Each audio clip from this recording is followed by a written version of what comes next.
김경래 최강 시사.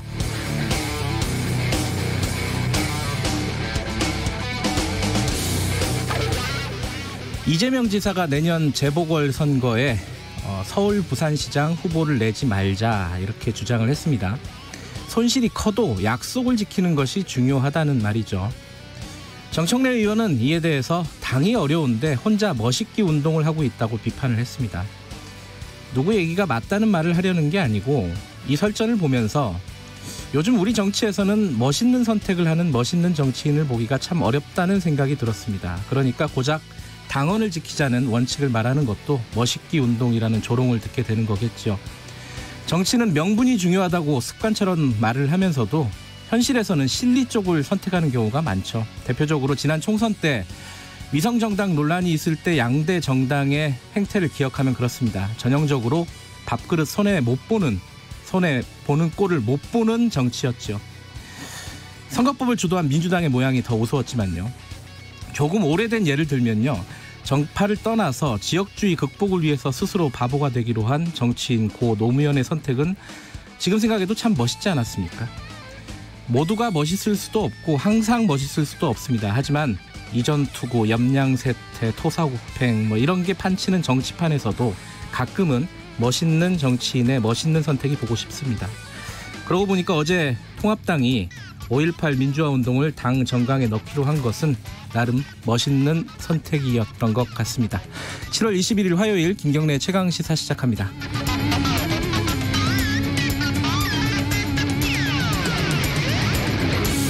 김경래 최강시사는 유튜브 라이브 열려 있습니다. 실시간 방송 보실 수 있고요. 문자 참여 기다립니다. 샵 9730으로 보내주시고요. 짧은 문자는 50원, 긴 문자는 100원이 들어갑니다. 스마트폰 콩 이용하셔도 좋고요.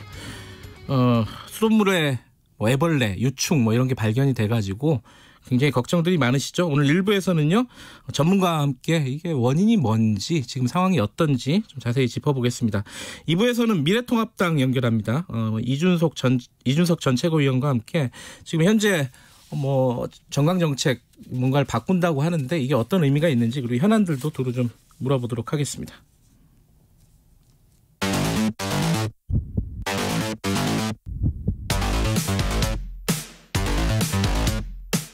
오늘 아침 가장 뜨거운 뉴스 언박싱.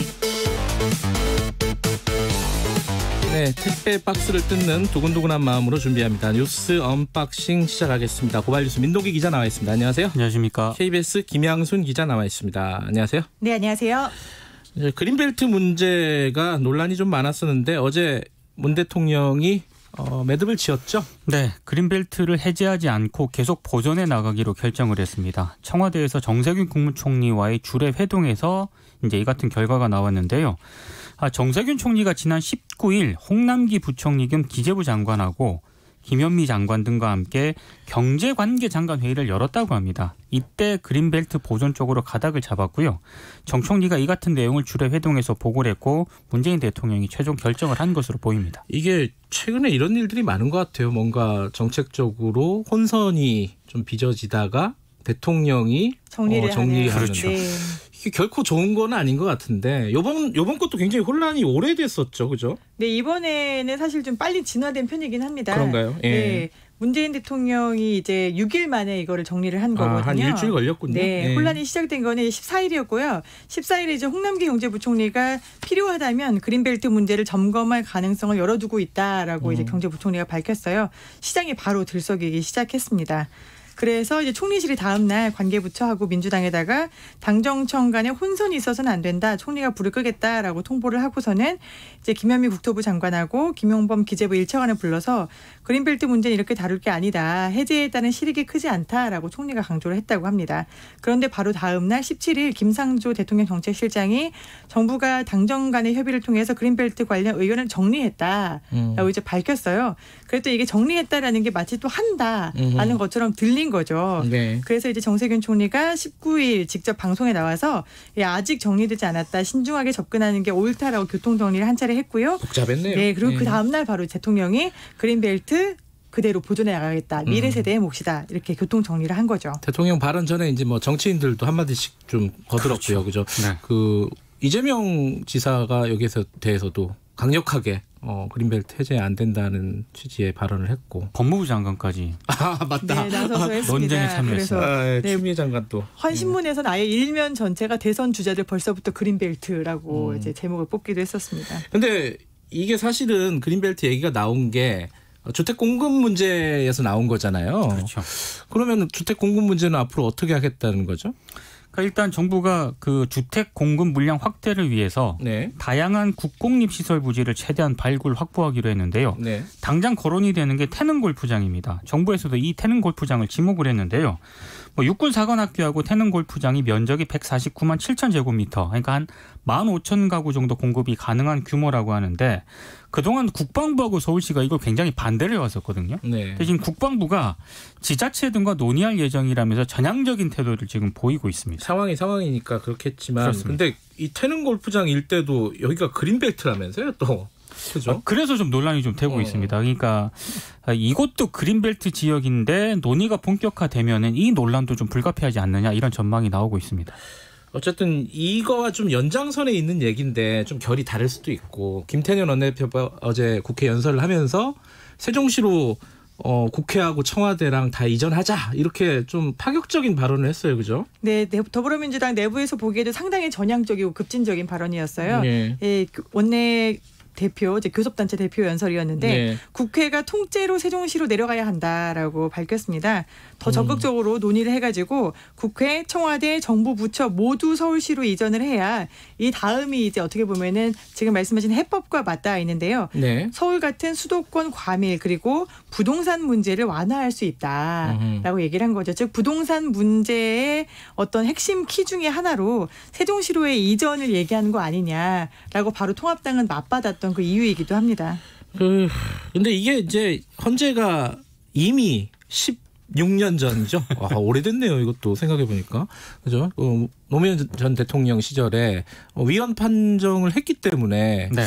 뒤집기는 어려운 상황인 거죠. 근데 김태년 원내대표는 다시 한번 헌법재판소의 판단을 한번 받아보자는 뜻이죠. 그러면은 다시 한번 헌법재판소의 판단을 받아보자. 이게 네. 헌법을 수정하지 않고서는 어려운 일 아니냐라는 네. 김태년 대표의 말은 있었고요. 다만 여기에 대해서 여당이나 아니면 청와대는 국민이 어떻게 생각하는지도 중요하다. 그리고 서로 정부 간 그리고 당 간에도 좀 논의가 필요하다라고 좀 한 발 물러서서 신중한 태도를 취하고 있습니다. 일단은 여야 합의를 통해서 추진할 계획이다라고 하는 게 민주당의 공식 입장이고요. 예. 그러니까 여야가 합의를 하면은 행정수도 완성에 합의를 하면은 네. 위헌 논란은 해소가 되지 않겠느냐 이런 판단을 하고 있는데 근데 결국에는 논의를 하게 되면은 네. 개헌 논란으로 갈 수밖에 없는 그런 상황입니다. 그렇죠. 이게 개헌을 하게 되면 이제 수도를 바꾸는 거를 이제 헌법에다 넣는다는 거잖아요. 그렇죠. 지금은 이제 관수법법처럼 돼 있다. 그렇죠. 이게 이제 헌법재판소의 판단이었잖아요. 네. 이거는 어쨌든 화두를 꺼냈다. 요 정도 수준으로 보면 되겠죠. 그렇습니다. 네. 이게 부동산 정책인가요? 그러면? 부동산 정책이라고 보기는 어렵다라고 여당 내부에서는 지금 선을 그었는데요. 이게 부동산 정책으로 해석이 되기 시작한 거는 본인이 이제 부동산 문제를 완화할 수 있다라는 이야기를 한 것도 있지만 즉각적으로 미래통합당에서 대변인이 부동산 문제를 이렇게 해결하려고 하느냐라고 맞받으면서 이제 일부 언론들이 여당에서 이거를 부동산 문제 해결로 세종시를 퉁치려고 한다라고 보고 있는데요.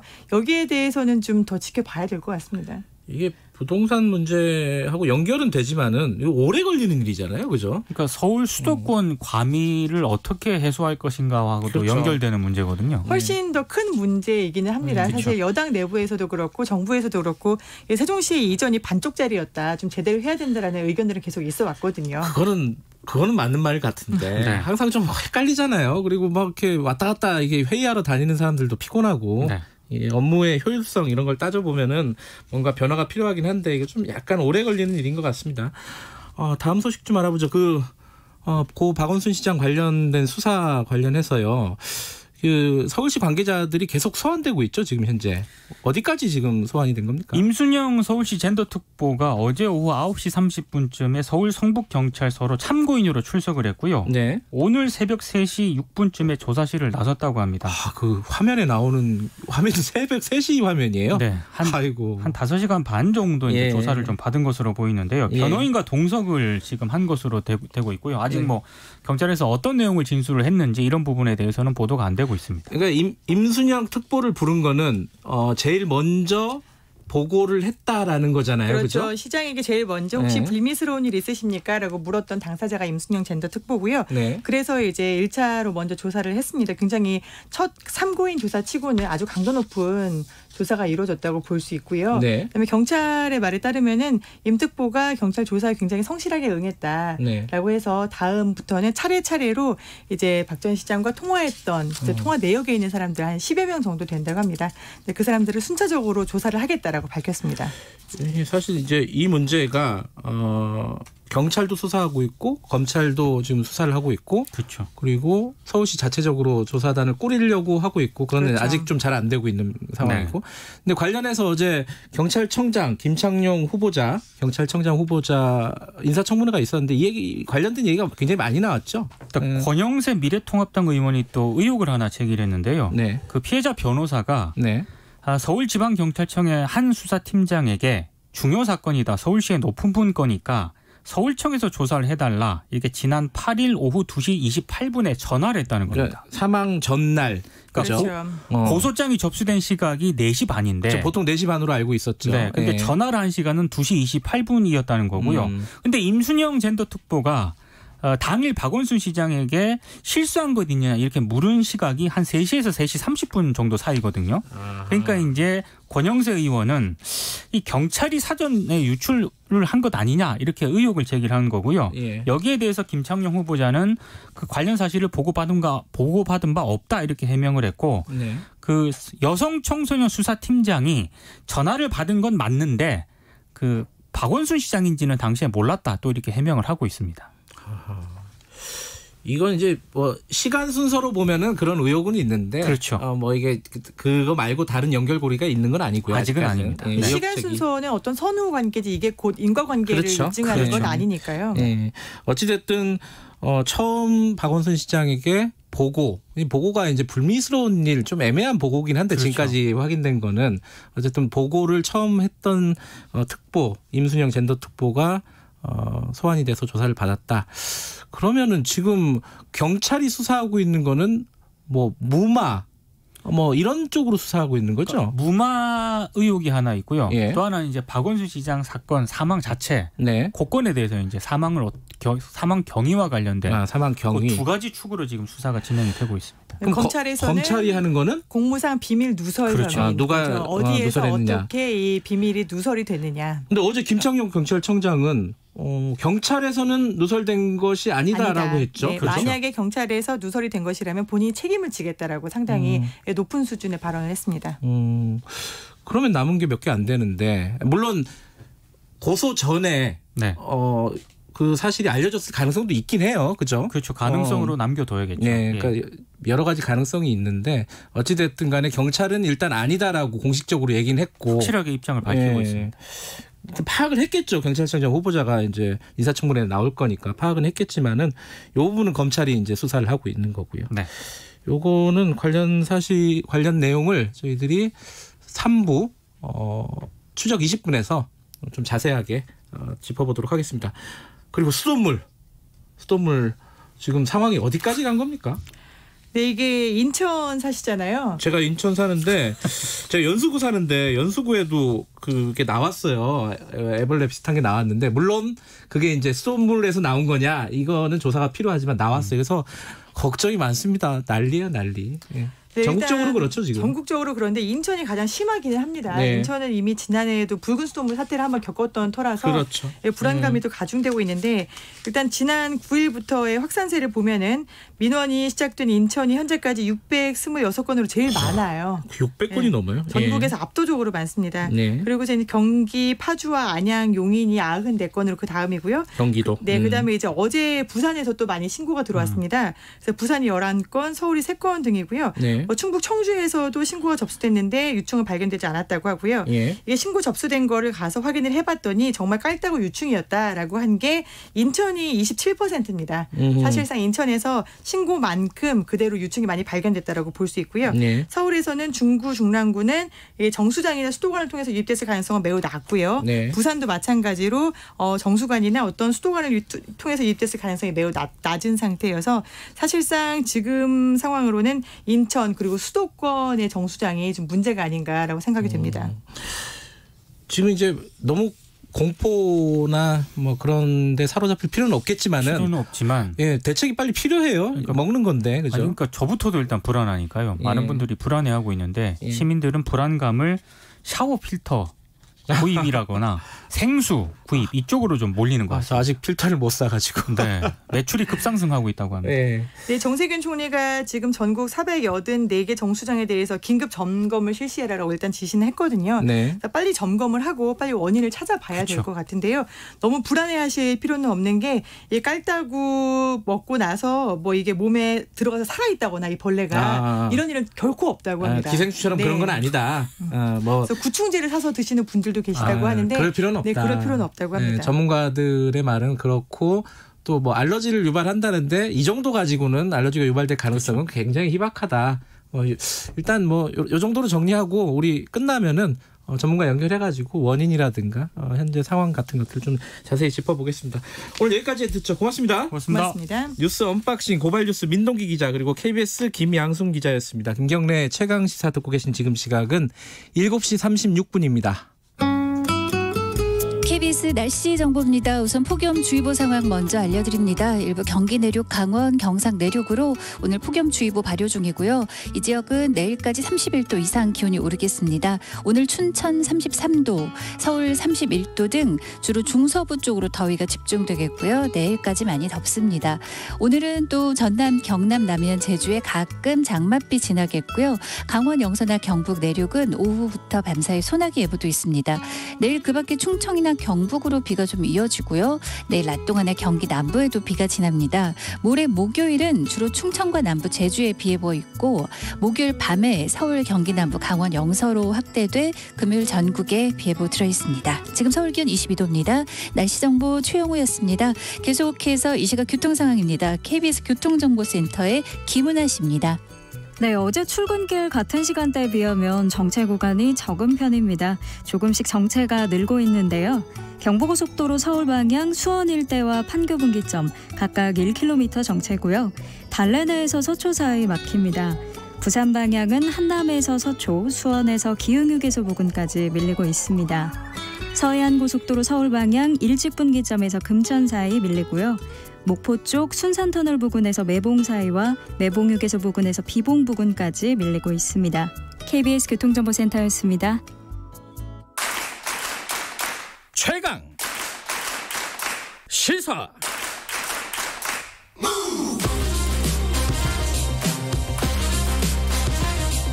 지금 여러분께서는 김경래 기자의 최강 시사를 듣고 계십니다. 네, 뉴스 언박싱에서 간단하게 좀 정리를 해드렸는데 전국적으로 지금 신고는 나오고 있지만은 수돗물에서 깔따구 애벌레 유충이 나온 거로 공식적으로 확인된 거는 인천뿐입니다. 사실 나머지 지역들은 지금 조사를 벌이고 있는 상황이고요. 그럼에도 불구하고 이 걱정들은 많죠.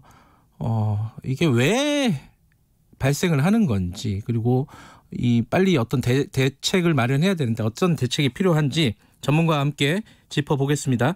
고려대 환경시스템공학과 최승일 명예교수님 연결되어 있습니다. 교수님 나와 계시죠? 네, 안녕하세요. 예, 안녕하세요. 네. 이 수도관을 통해서요 이렇게 애벌레, 그러니까 유충이라고 하는 것들이 나왔던 적이 우리나라에 있었나요? 우리나라에는 아직까지 보고된 적은 기록에 남아있는 건 없어요. 그래요? 외국에는 가끔 한 번씩 있습니다. 이런 사건들이. 네. 근데 이게 일단 기본적으로는 뭐 인천 같은 데는 공식적으로 이제 정수장에서 그게 나왔다는 얘기, 그게 확인이 된 거잖아요. 근데 그렇죠. 이게 그 정수장에 많이 발생했기 때문에 수도관을 타고 옮겨진 거잖아요. 근데 왜 많이 발생했을까요? 기본적으로는 이게 뭐 날씨나 뭐 이런 영향 때문일까요? 예, 그게 이제 활성탄지에서 그렇다고 하는데 활성탄지가 아마 특히 공천 정수장 같은 데는 좀 이제 오픈 시스템이고 하다 보니 날벌레들이 알을 쓸고 그 알이 이제 그 활성탄층 안으로 이제 들어가서 부화를 하고 그랬던 것 같습니다. 네. 그 이제 활성탄지라고 하는 거는 원래 이제 소독제 성분이 서로 있다고 하더라도 그것들이 이제 활성탄하고 산화가 되면서 성분이 없어지기 때문에 그 속에서 이제 미생물도 좀 자라거나 아니면 그 알이 부화할 수 있는 그런 환경이 되는 거죠. 네. 그 활성탄지라는 얘기가 뉴스에서 계속 나오는데 저도 화면으로는 봤어요. 이게 정확하게 뭔지 좀 설명을 해주세요. 이게 낯선 단어라서요. 그럼 물을 만드는 건 말이죠. 먼저 강에서 물을 끌어들이면 물속에 이제 그 부유물질들이 많을 테니까 그걸 같이 엉기게 만드는, 이 물질을 다 엉기게 만드는 이 화학약품을 넣고 잘 섞으면은 이제 가라앉을 수 있는 덩어리들이 되거든요. 그걸 침전지라고 하는 커다란 콘크리트 수조에다가 넣고 침전을 시키고 나면은 그 물속에 아주 조그마한 부유한 그 입자들이 있을 거 아니겠어요? 그걸 이제 모래 여과지로 걸러가지고 깨끗한 물을 만드는 겁니다. 근데 그 속에 이제 맛이나 냄새를 내는 물질이나 여러 가지 화학 물질 같은 게 혹시 섞여 있다고 하면은 그런 것들은 이제 모래 여과지로 다시 제거가 안 되니까 이 활성탄지에서 흡착을 해요. 활성탄지라고 하는 건 일종의 그 상어병 숯 같은 건데 우리가 옛날에 어머니들이 장 담글 때 그 장독에다가 숯을 띄워가지고 나쁜 냄새를 잡았잖아요. 맞아요. 그런 것처럼 이게 상어병 숯이기 때문에 물속에 있는 맛이나 냄새 또는 화학물질 이런 걸 다 흡착을 해서 제거를 하는 거예요. 그래서 인천에서는 이제 그 녹물 사건 이후로 더 좋은 물을 만들어 드리겠다고 이제 활성탄지를 갖다가 추가적으로 설치를 했는데 그게 이제 조금 관리가 좀 잘못되는 바람에 그 속으로 그 알들이 파고 들어가서 거기서 부화를 하고 그랬던 것 같습니다. 이게 그러니까 쉽게 말하면 활성탄지가 그 수초로 된 어떤 층을 말하는 거군요. 그거를 수돗물을 한번 통과시킨다는 거죠. 그렇죠. 이게 그러면 인천 말고 다른 지역도 다 활성탄지가 이렇게 운영이 되고 있는 겁니까? 우리나라에 한 지금 알고 있기로 49개 정도 활성탄지가 있는 걸로 알고 있고요. 전부는 아니군요. 그렇죠. 우리나라 여과지가 한 480개 정도가 되는데 그중에 한 49개 소가 활성탄 여과지를 운영하고 있는 걸로 알고 있습니다. 근데 이제 좀 의아한 거는 이 수돗물이라는 게 아까 말씀하셨듯이 그 모래로도 한번 거르고 활성탄지에서도 또 한번 거르고 여러 차례 거르잖아요. 필터를 통해 가지고 거르는 건데 이 유충이 통과할 수가 있는 겁니까? 원래 그 크기나 이런 걸로 봤을 때는? 그 활성탄지가 이제 보통 입경들이 제법 커요. 그래서 그 활성탄과 활성탄이 만드는 공극이 분명히 있고 그 사이로 물이 통과하는데 작은 입질을 갖다가 물론 이제 걸러죠. 걸러지긴 다 걸러지는데 유충 같은 것들은 살아있으니까 밑으로 파고 들어가든가 아니면은 그것이 오랫동안 세척을 잘 안 하면은 번식하는 개체수가 많아지다 보면은 이제 그게 물이 밀고 내려올 때, 활성탄지를 밀고 내려올 때 같이 섞여서 빠져나올 수도 있죠. 그러면은 지금 말씀하셨듯이 세척을 잘 안 했을 수도 있다. 이러면은 관리를 소홀하게 했다. 이렇게 볼 수도 있는 건가요? 일부 면으로 봐서는 활성탄지에 대한 관리가 조금 세척을 좀 더 자주 했었어야 되는 게 아닌가 이런 생각을 하고 있습니다. 그게 아마 그 상수도 본부 같은 데서 매뉴얼이 있을 거잖아요. 얼마에 한 번씩 세척한다.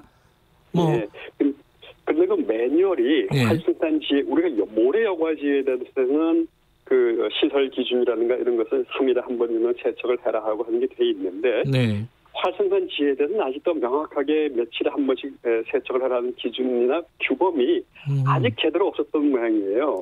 그래서 인천에서는 이 정도면 되지 않을까라고 생각했었는데 사실은 아니었던 거죠. 더 그 속에서 막 그 유충이 생기고 했으니까.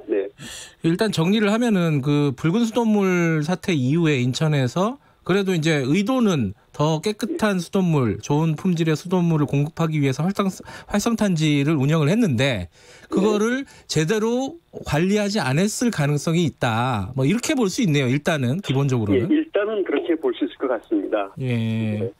조사는 이제 원인 같은 게 다 조사가 되고 있으니까 네. 정부가 이제 발표를 하는 걸 보면서 더 정확한 걸 알아봐야 되겠죠. 네. 그런데 지금 인천은 그렇단 말이에요. 인천은 뭐 그 정수장에서 유충 같은 것들이 발견이 됐기 때문에 네. 이게 그 정수장에서 수돗물이 공급이 되면서 애벌레가 들어갔다 이렇게 볼 수 있는데 다른 지역의 신고가 지금 몇십 건씩 나오고 있단 말이에요. 경기도도 그렇고 부산도 네. 그렇고 서울에서도 나왔어요. 근데 이 신고들은 어떻게 조사를 해야 되는 겁니까? 일단 네. 그것이 수돗물에서 나온 건지 아니면은 뭐 서울 같은 경우는 배수구에서 그 유충이 나왔다고 하는데 네. 그게 이제 외부에서 어떤 배수구라든가 이런 쪽에서 벌레가 알을 쓸어 놓은 것이 부화해서 그냥 바닥에 있는 건지 하는 거는 명확히 이제 밝혀져야 될 것 같아요.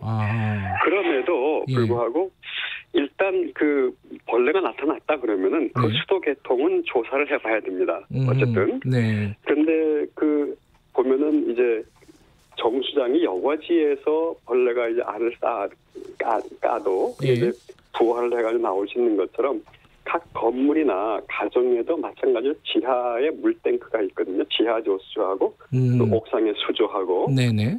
그런 곳에서도 역시 마찬가지로 날벌레들이 들어가서 알을 깔 수는 있어요. 아 그래요? 네, 그렇기 때문에 각 이렇게 발견됐다고 하면은 네. 그 건물의 그 지하 조수조라든가 옥상 수조 네. 이런 것도 점검을 해봐야 되고요. 네. 당연히 거기다가 물을 보내는 정수장도 조사를 해야 되고요. 그래서 쭉 물이 공급되는 계통을 따라서 네. 쭉 조사를 해나가면서 유충이 어디서까지 발견이 되는 걸 보고 네. 그게 원인을 찾아내야 될 것 같습니다. 지금 이제 정부에서 정세균 총리가 정수장을 전수조사를 해라. 이렇게 지시를 해서 진행이 되고 있는 걸로 알고 있는데 지금 말씀하시는 걸로 보면은 예를 들어 아파트의 뭐 옥상의 수조 같은 이런 것들도 일단 조사를 해야 된다는 말씀이시네요. 예, 그렇죠. 그런데 예를 들어서 그걸 이제 워낙 많잖아요. 그렇죠. 건물도 많고 그러니까 정부가 그걸 무조건 다 전수조사할 수는 없을 거고요. 네. 일단 정수장은 전수조사를 하라고 하셨으니까 하겠지만 네. 벌레가 발견된 건물을 중심으로 해서 그 건물로부터 건물의 수조, 옥상 수조 또는 뭐 거기에 대한 공급 계통을 한번 따라가면서 점검을 해봐야 되겠죠. 그 점검은 뭐 정부에서 하는 게 아니라 아파트나 뭐 이런 데서 자체적으로 할 수밖에 없는 거죠, 그죠? 물론 이제 아파트 주민들이 하시는 게 제일 효과적입니다. 왜냐하면 이제 아파트 주민들이나 또는 건물에 계시는 분들이 그 지역, 그 시설에 대한 관리에 대한 일종의 책임이 있는 거거든요. 네. 그렇기 때문에 자체적으로 하는 게 좋고, 하지만 이제 수도 사업소에서 협조를 해줘야 되겠죠. 주민들이 협조를 요청하면은 그 공급 계통을 따라서 전부 조사하는데 협조를 해줘야 될 거로 생각합니다. 아, 근데 한 가지 좀 궁금한 게요. 예컨대 인천 같은 경우에 뭐 공천 정수장 같은 데서 이제 그 깔따구가 발견이 됐잖아요. 그러면 원인을 알았단 말이에요. 그러면은 그 활성탄지를 세척하고 깨끗한 물이 공급되는 데까지는 그러면 얼마나 걸리는 건 금방 되는 겁니까? 아니면 시간이 좀 걸리는 건가요? 활성탄지를 세척하는 거는 뭐 하루 안에 끝날 수 있을지도 몰라요. 왜냐하면 계속 세척을 하면 되니까요. 하루 이틀이면 끝날지 모르지만 그 유충이 이제 거기서부터 나가기 시작했으면은 관 또는 배수지 또는 뭐 어딘가 하여튼 계속 그 공급 계통을 따라서 어딘가는 이제 남아있을 수가 있잖아요. 네.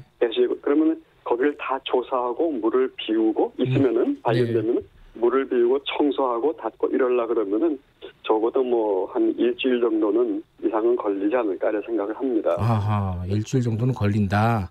네. 원인을 파악을 했다 하더라도요. 원래 파악했다고 하더라도 그걸 하서 정리해서 다 검사하고 하는 데는 빨라도 일주일 정도는 걸려야 되지 않을까. 뭐 수도 사업소에서 지금 뭐 최선을 다해서 하겠죠. 하니까 얼마나 빨리 할지 모르지만 저희가 짐작하기는 배수지를 비우고 다시 물을 채우고 청소하고 이게 보통 일은 아니거든요. 한 일주일 정도는 빨라도 일주일 정도는 불편하지 않을까 생각합니다. 어쨌든 일정 기간은 걸리는데 그럼 그동안에 이제 불안하잖아요. 이게 뭔가 찝찝하고 그렇죠. 특히 뭐 인천이나 이렇게 원인이 파악된 곳은 더 마찬가지일 텐데 더 그럴 텐데 이게 먹어도 되는지 씻어도 되는지 뭐 이게 제일 궁금할 겁니다. 아마 그쪽 지역 분들은 어떻게 생각해야 되는 겁니까 이거는? 일단 먹는다고 해서 유해하다 이렇게 얘기하기는 어려워요. 왜냐하면은 그렇지만 사실 그 깔따구가 있는데 그걸 입에다 갖다 넣으라고 말씀하실 수도 없어요. 그럴 수는 없죠. 예. 일단 수도사업소에서는 뭐 음식을 조리하거나 또는 뭐 양치를 하거나 마시거나 할 때 주민들이 불편하지 않도록 물은 공급해드려야 될 것 같고요. 예. 주민들께서는 너무 우려를 하셔가지고 상수로 뭐 아이들 목욕을 시키고 이렇게까지는 할 필요는 없습니다. 그 물 자체는 그 수돗물의 수질 그 성분 자체가 수돗물의 수질기는 맞는 거기 때문에 그 샤워를 하거나 또는 뭐 세탁을 하거나 뭐 청소를 하거나 이렇게 생활용수로 사용하는 데는 충분히 사용하실 수가 있기 때문에 너무 우려는 안 하셔도 될 것 같습니다. 뭐 청취자분 중에 이정옥님이 끓여 먹으면 괜찮은 건가요? 지금 말씀하신 건 뭐 식수로 크게 부족하진 않다 이런 말씀이신 거네요. 그럼 끓여 먹으면 그렇죠. 뭐 괜찮다. 일단은 그렇게 생각을 하면 될 것 같은데 정수기를 사용하면 좀 더 낫긴 하겠죠? 정수기를 사용하면 일단 벌레가 이제 그 유충이 걸러질 테니까 훨씬 이제 그 주민들께서도 마음은 좀 편하실 것 같아요. 또 그렇게 하시는 게 좋을 것 같고 그런데 나름대로 그런데 정수기 이런 경우에는 뭐 정수기를 쓰시는 것이 아마 일단 심적으로 마음이 편안하시니까 되지 않겠나 싶은 생각이 드네요. 도움이 될 것 같습니다. 그 요새 뉴스를 보면은 뭐 필터가 매출이 막 급증했다, 막 이런 뉴스들이 많아요. 그거 뭐 싱크대나 아니면 샤워기에 이제 필터를 달아가지고 사용하는데 그건 효과가 있습니까? 그게? 꼭 권장하는 건 아니지만 그게 일종의 수돗물을 사용한다는 건 이제 심적인 많거든요. 이론적으로 또는 공학적으로 과학적으로 따져서 하기보다는 마음적으로 받아들여야 되는 건데 그게 마음에 안 먹히면은 소비자들이 생각하실 때 그런 걸 사용하시는 게 심적인 위협은 되실 것 같아요. 그리고 실제적으로도 혹시 이제 그런 게 있다 그러면은 일부 걸러줄 수가 있으니까 뭐 도움이 되는 방향도 있다고 생각을 합니다. 지금 시점에서는 뭐 당장 이 전수조사하고 이 원인을 파악하고 대응을 하는 게 필요한데 우리나라 수돗물의 어떤 품질이라든가 이런 것들을 위해서 좀 필요한 부분은 뭐라고 생각하십니까? 이거 듣고 마무리를 하죠. 우리가 사실 수도가 사고가 나니까 불신이 생기고 자꾸 그 비난이 가고 그러는데 우리가 대중교통을 써도 무슨 사고가 나잖아요. 버스도 사고가 나고 전철도 사고가 나고 그래서 고쳐서 사용하는 것처럼 이번 기회에 시설을 개선하는 것이 이제 해서 더 좋은 수돗물이 되도록 해주는 것이 당연한 일인 것 같고 시민들도 관심을 좀 가져야 되는데 첫째로 해서 인사 관리가 우리가 보면은 시청이나 어디서 인사 관리를 할 때 전문가를 거기다가 쓰지 않고 그냥 순환 보직을 하면서 비전문가가 배치가 되는 경우가 있어요. 상수도 본부 이런데요. 이제 그런 거는 좀 시장께서라도 좀 관심을 가지고 여기 전문 인력이 배치가 되도록 해야 되는 게 하나 있고요.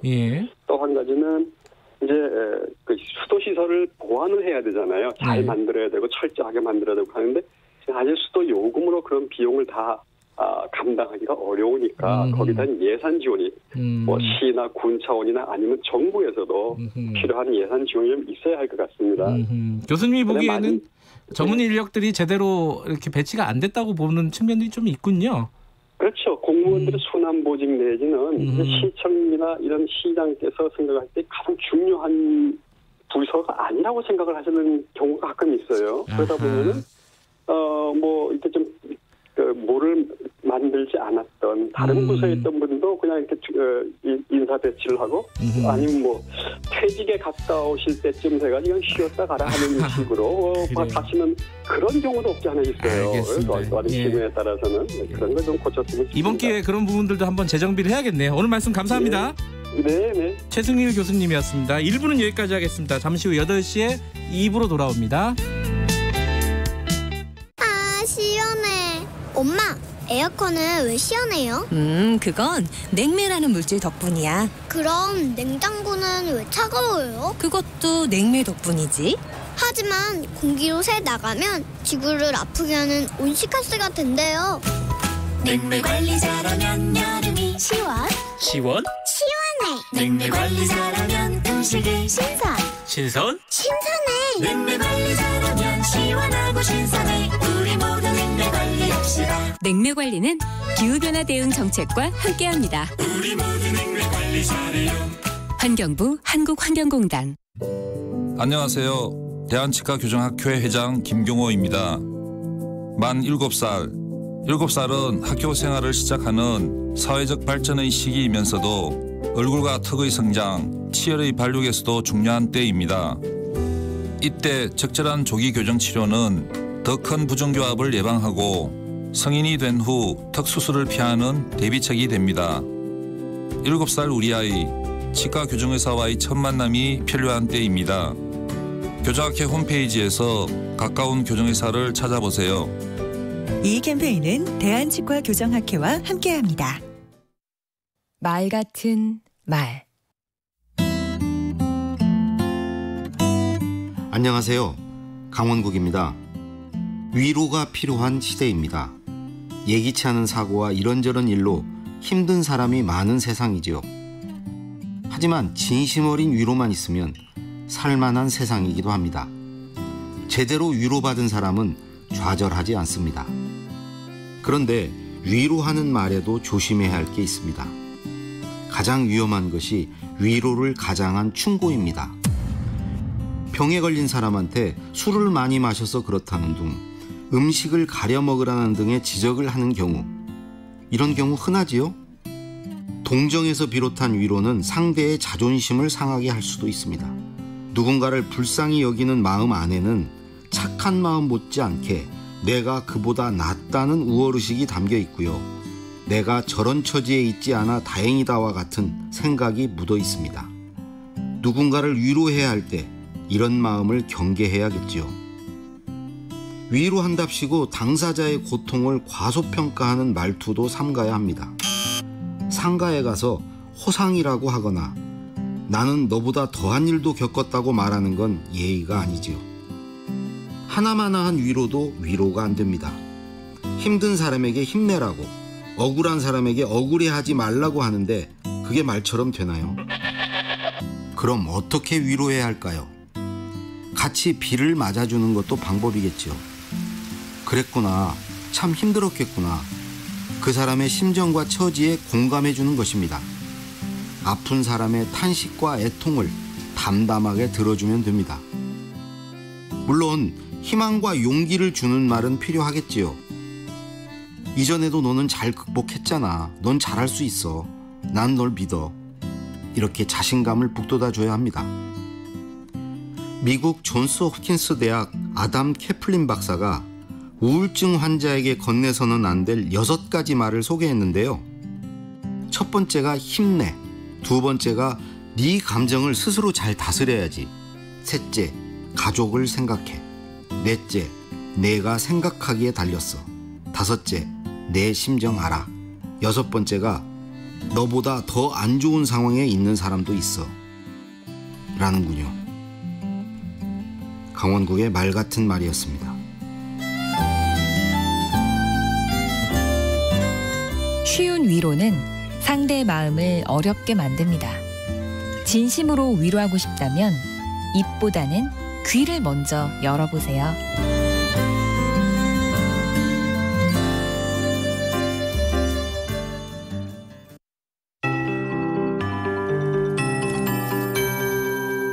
KBS 58분 날씨. 오늘은 폭염주의보가 내려진 곳이 좀 있습니다. 일부 경기 내륙, 강원, 경상도 내륙 쪽인데 내일까지 31도 이상 오르는 곳이 많겠습니다. 오늘이 조금 더 덥겠고요. 1, 2도 차이긴 하지만 건강 잃지 않도록 오늘 조금 더 주의를 하시기 바랍니다. 오늘 춘천의 낮 최고 기온이 33도로 예상됩니다. 서울도 오늘 낮 기온 31도까지 오르겠고요. 전국적으로 이렇게 기온이 높게 오르면서 중서부 쪽으로 더위가 이틀간 집중되겠습니다.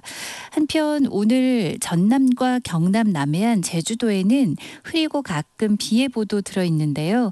이 비는 내일 그 밖의 남부지방과 충청도 쪽으로도 확대되겠습니다. 내일 낮 동안의 경기 남부에는 약간의 비 예보 들어있고요. 오늘은 소나기도 지났는데요. 오후부터 밤 사이에 강원 영서와 경북 일부 내륙으로 지나겠습니다. 목요일 비 예보가 들어있었죠. 목요일과 금요일 이틀간인데 전국적으로 확대되는 건 금요일이고요. 목요일은 충청과 남부, 제주에 계속 비 예보 들어있습니다. 목요일 밤 시간쯤이나 되면 서울과 경기 남부, 강원 영서 남부에 비가 확대돼 금요일까지 이어질 전망입니다. 미세먼지 농도는 오늘 좋음에서 보통 사이고요. 오존 농도 오후에 일시적으로 중서부와 남부지방 높겠습니다. 지금 서울 기온 22.3도입니다. 최영우였습니다.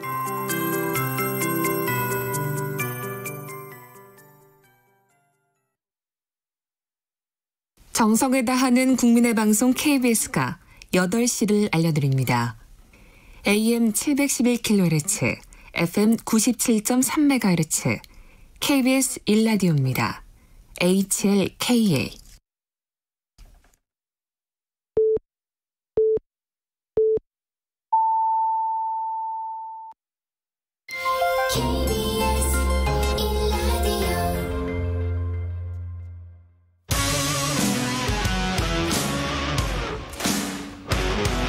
탐사보도 전문기자 김경래 최강시사.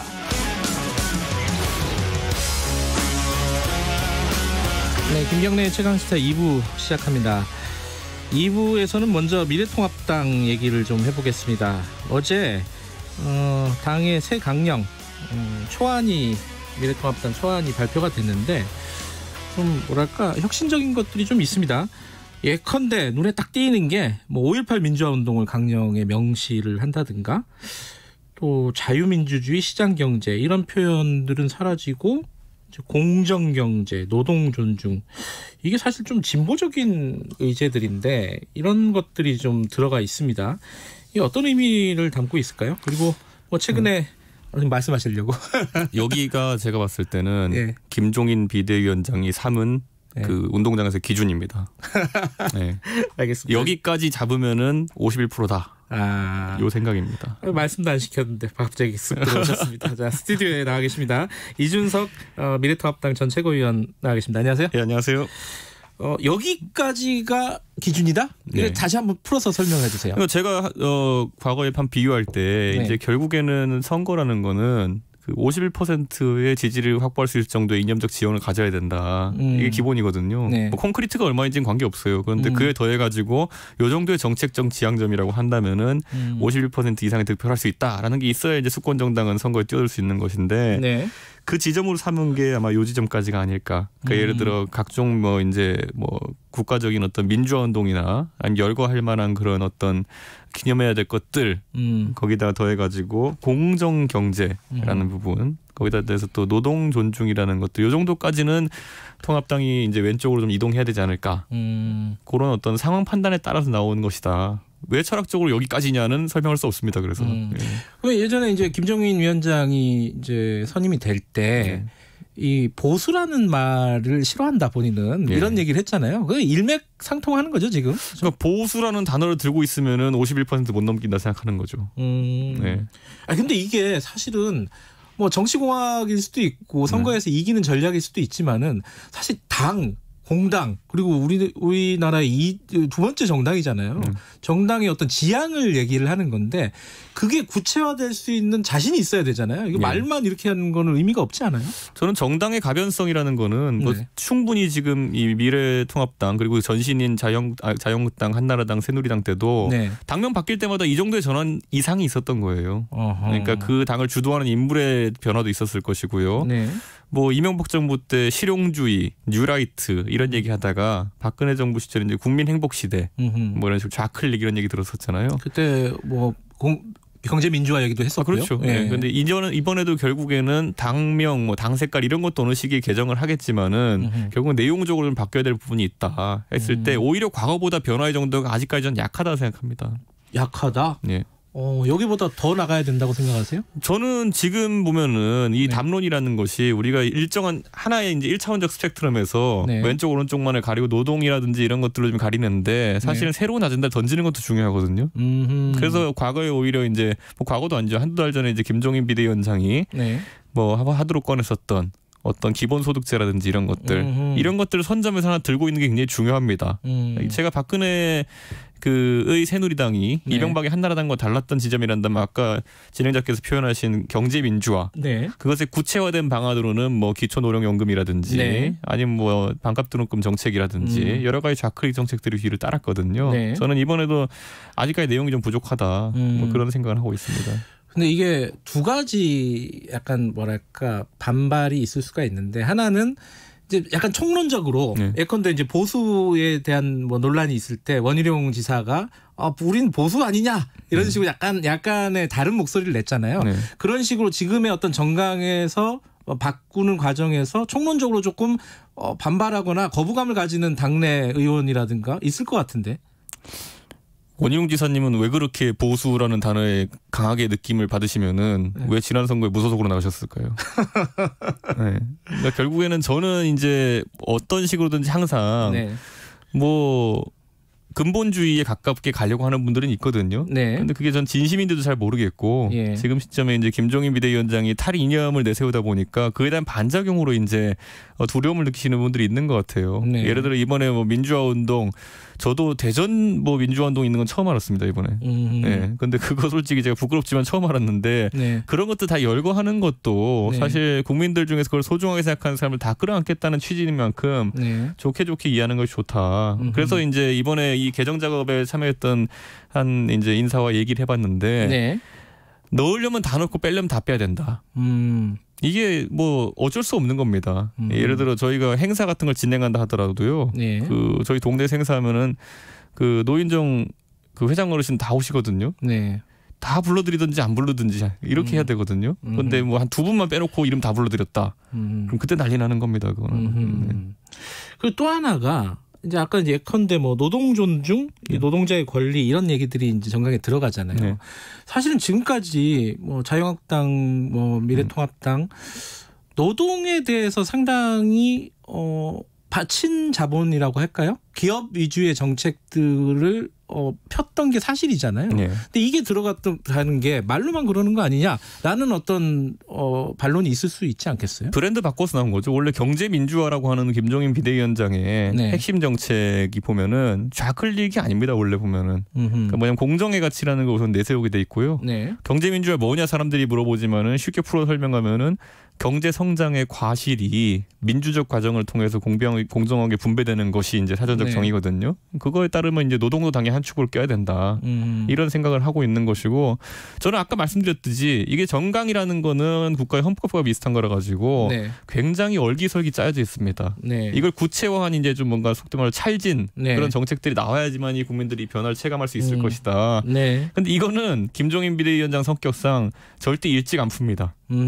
미리 풀어서 김 빠지게 할 이유가 없어요. 하나씩. 내년 이제 서울시장 보궐선거 본인도 큰 선거를 언급하셨으니까 그를 상정하고 인재 영입도 그리고 정책 혁신도 역순으로 이제 뒤에서부터 시간 계산해서 하나씩 나올 겁니다.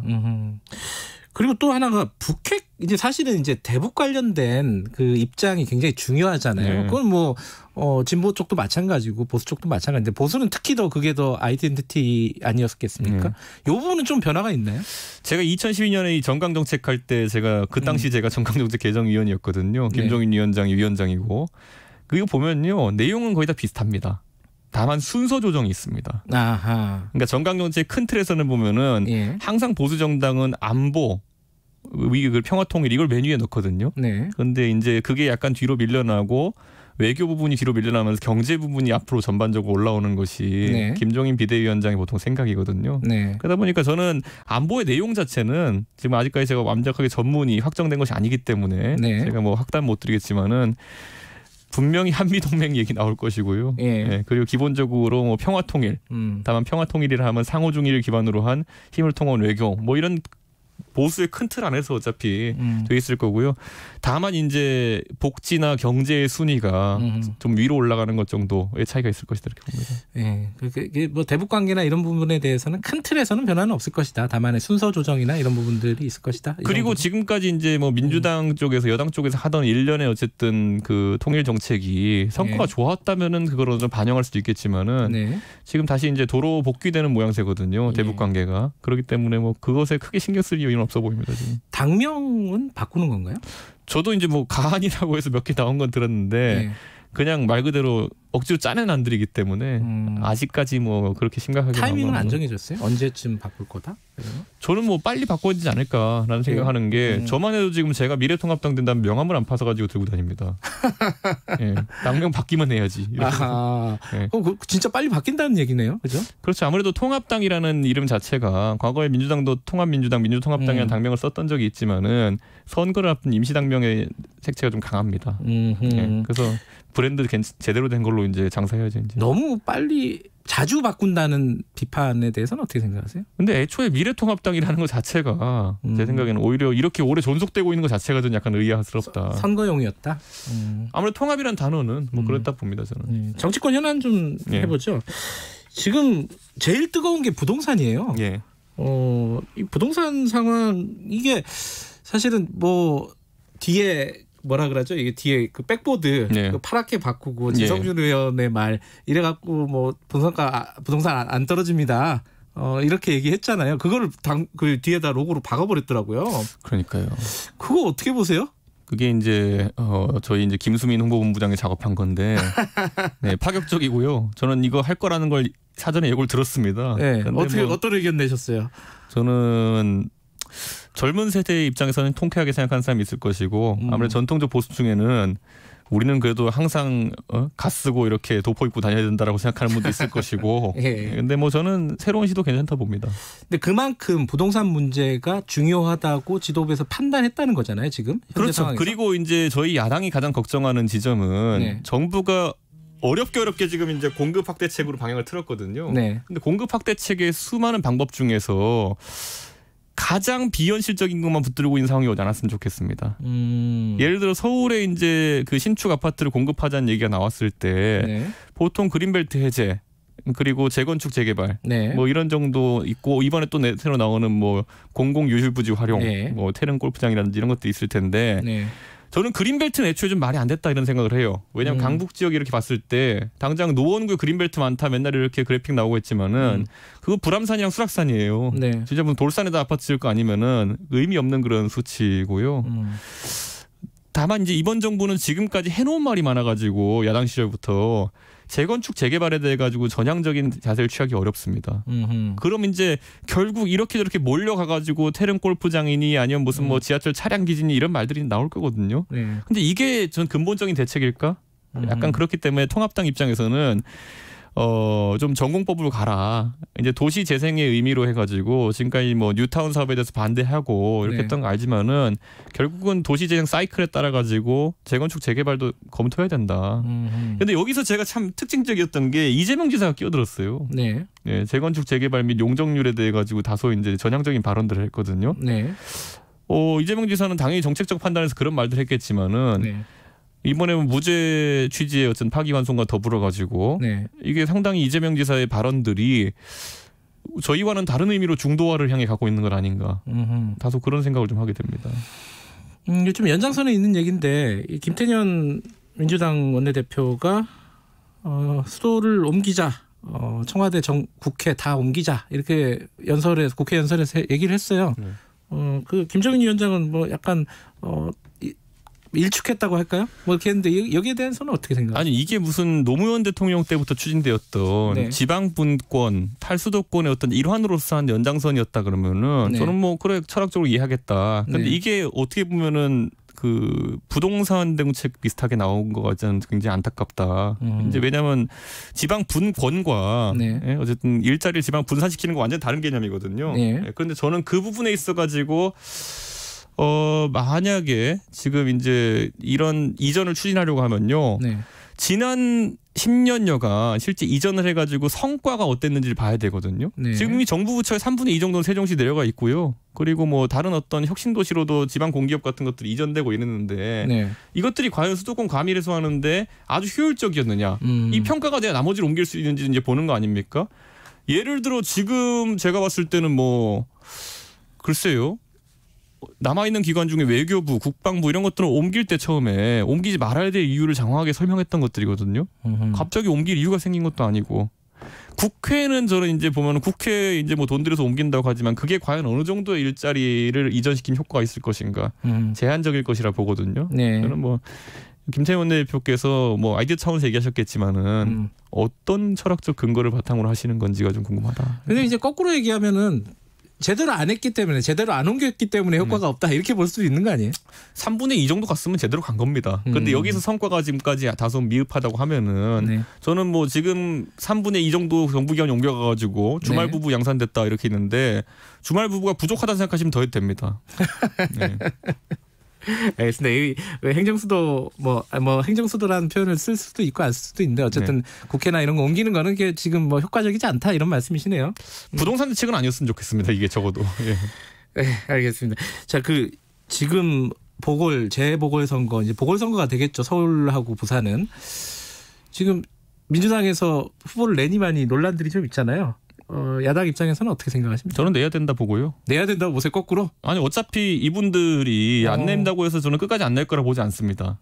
또 이렇게 무소속 후보 내가지고 뭐 시민 후보다 이래가지고 낸 다음에 그다음에 또 파란 옷 입고 돌아다니면 그게 그거거든요. 그러니까 저는 예전에 이제 민주당 인기 없을 때 박원순 무소속 후보 그렇게 만든 거 아닙니까 보면은. 그러니까 저는 어차피 뭐 정당이라 함은 과오가 있다 하더라도 거기에 대해서 심판을 받는 것도 그러니까 뭐 좀 매맞을 게 있을 때 매맞는 것도 정당의 책임 있는 정치거든요.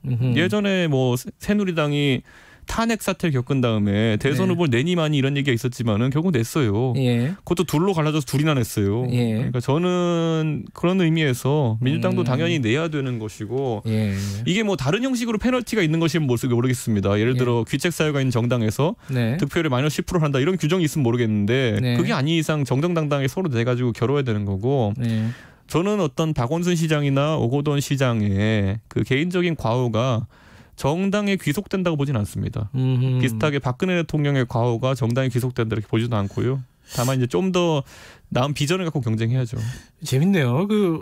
이재명 지사는 내면 안 된다 그러고 거꾸로 야당에서는 지금 이준석 의원은 내야 된다라고 얘기하고 어차피 낼 거예요. 뭐 무소속 후보, 뭐 시민 후보 이렇게 해가지고 여권 단일 후보다 이런 낼 거기 때문에. 그럼 관련해서 지금 그 말씀하셨죠? 어디 인터뷰에서 안철수 대표가 최고의 상품 중에 하나다? 네.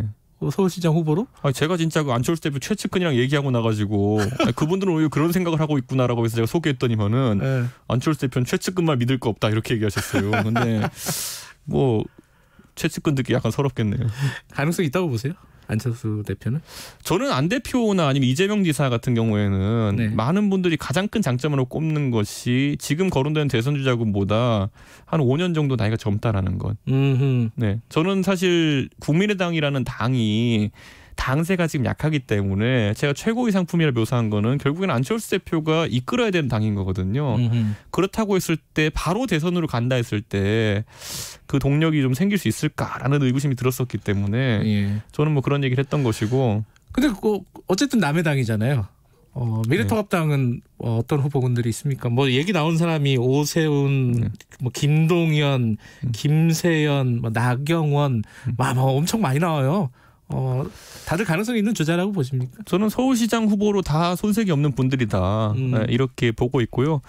다만 지금 문제가 되는 것은 어쨌든 상대 후보에 맞춰가야 된다 이렇게 보는 것인데 지금 뭐 많은 분들이 박영선, 추미애 이런 여성 장관들을 이제 거론하신 분들이 있는데 저는 가능성이 낮게 봅니다. 왜냐하면 오히려. 문재인 대통령께서 그분들이 맡고 계신 부처 자체도 굉장히 중요한 부처들이기 때문에 과연 장관직에서 물러나는 것도 적절한 타이밍에 좀 뭐 허용이라 하면 그렇겠지만은 좋게 보실지. 왜냐하면 과거에 김부겸 장관 기억나시는 적이 있다면은 그 당시에 이제 전당대 나가야 되는데 사인이 안 와가지고 못 나갔다는 취지로 이렇게 얘기하신 적이 있거든요. 그런데 사실 여당이기 때문에 정부에 부담을 주지 않으면서 본인의 정치 행보한다는 것이 또 쉬운 건 아닙니다. 지금 국회에서 돌아가는 거 몇 가지만 얘기해보죠. 추미애 법무부 장관 탄핵소추안 냈잖아요. 이거 어차피 안 되는 거잖아요. 되게 현실적인 분이잖아요, 이준석 의원은. 어차피 안 되는 거 왜 낸 겁니까, 이거는? 실제로 야당이 지금 할 수 있는 것은 뭐 안 되는 게 많습니다, 의석 때문에. 하지만 어쨌든 추미애 장관의 행위 자체가 이게 사실 뭐 검찰청법을 고발을 할 수 있겠죠. 고발할 수 있겠지만은 고발 자체는 형사적인 문제를 삼겠다는 거고 탄핵이라는 것은 정치적인 문제를 삼겠다는 겁니다. 그렇기 때문에 저는 충분히 야당이 제기할 수 있다 이렇게 보는 것이고. 이 과정을 통해 가지고 추미애 장관이 뭘 잘못했는지 좀 열거를 하겠다. 이런 어떤 좀 여론전의 의미가 좀 강하다. 저는 이렇게 봅니다. 또 하나가 주호영 원내대표가 박지원 국정원장 보고 후보자 보고 적과 내통하는 사람이다.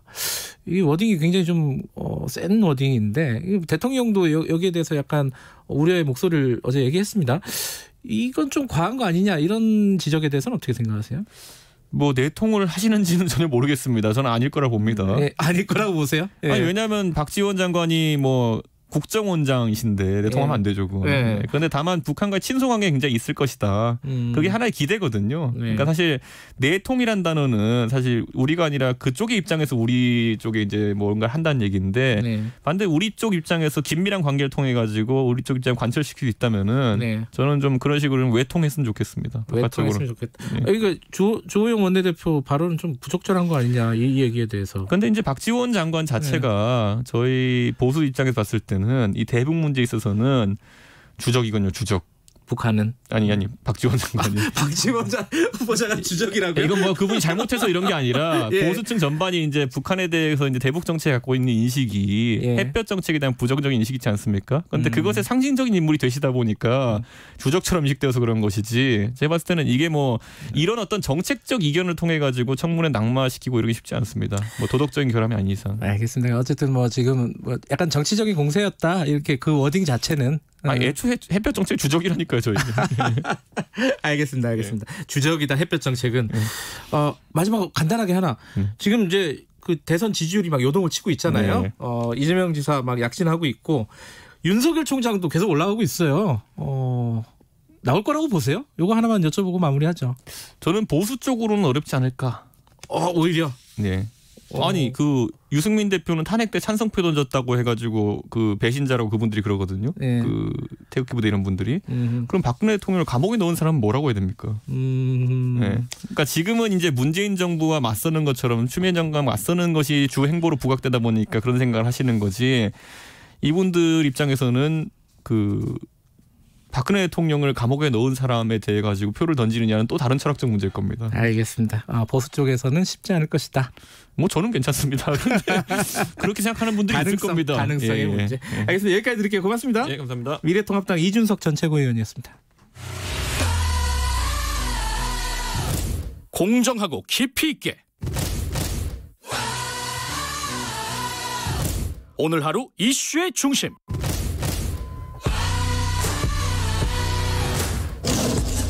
김경래의 최강 시사.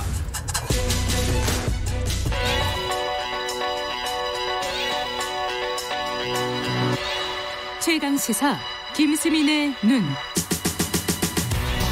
김수민의 눈, 김수민 평론가 나와 계십니다. 안녕하세요. 네, 반갑습니다. 아까 이준석 최고위원과 전 최고위원과 얘기 나눠봤는데 미래통합당 뒤에 배경이 시퍼렇게 바뀌고 뭐라고 써놨죠? 그게 그렇게 해도 안 떨어져요 집값? 더불어민주당 이렇게 마치 얼핏 보면 민주당 백보드인 것처럼 파라니까요. 네, 바꿔놨고 이게 진성준 의원이 최근 TV토론 말미에 마이크 꺼진 줄 모르고 해서 화제가 된 발언인데 이렇게 백보드를 통해서 이제 상대방을 풍자하는 그런 기법이 나왔는데요. 오늘 백보드의 정치학 얘기 좀 해보겠습니다. 일단 요번에 그 파란색의 진성준 의원 얘기 써놓은 거는 효과가 어떻다고 보세요? 이것이 시중에서는 어느 정도 그 타겟이 되고 있는 발언이긴 한데 이것이 과연 공당에서 썼을 때 어떤 효과가 있을까 여기에 대해서는 조금 다른 생각을 해볼 수 있을 것 같습니다. 안 그래도 통합당 모 관계자분이랑 이 얘기를 좀 해봤는데요. 어제 이분의 말씀은 매번 한다면 모를까 한 번쯤 하는 것은 효과적이다. 거꾸로 얘기하면 이런 식으로 계속 매번 하면 말꼬리 잡는 것처럼 비춰진다. 이렇게 해석할 수 있겠죠. 그러니까 약간 이벤트성으로 한 번 하는 거는 효과가 있을 수도 있겠다. 어찌됐든 이 파란색 백보드 이거는 전통적으로 예전에 그 보수 진영 미래통합당 계열의 정당이 했던 색깔이잖아요. 그렇습니다. 그렇죠? 1980년대에 민주정의당 시절부터 한국의 보수 계열 정당은 파란색을 써왔고요. 민정당 때부터 파란색이었어요? 그렇습니다. 1990년대 내내 계속 쓰다가 결국에 2012년 대선을 거치면서 총선과 대선을 거치면서 빨간색으로 바꿨고 공교롭게도 미국이 이제 보수 정당인 공화당이 빨간색을 쓰고 민주당이 파란색을 쓰는데 한국도 이제 같은 색깔 구도로 2012년 대선과 2014년 지방선거를 거쳐서 그렇게 바뀌게 됩니다. 이게 바뀌어서 어떤 효과를 양쪽에서 봤을까요? 새누리당은 처음에는 빨간색으로 바꾸면서 조금 더 진취적인 그런 느낌을 주게 됐죠. 약간 파격적이긴 했어요. 예, 그리고 2012년 대선 슬로건이 내 꿈이 이루어지는 나라.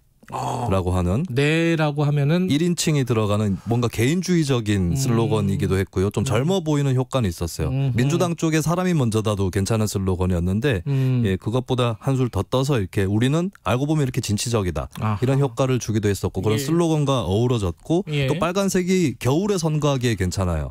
대통령 선거는 겨울이니까. 네, 좀 따뜻해 보이고 산타클로스 복장도 빨간색 아닙니까?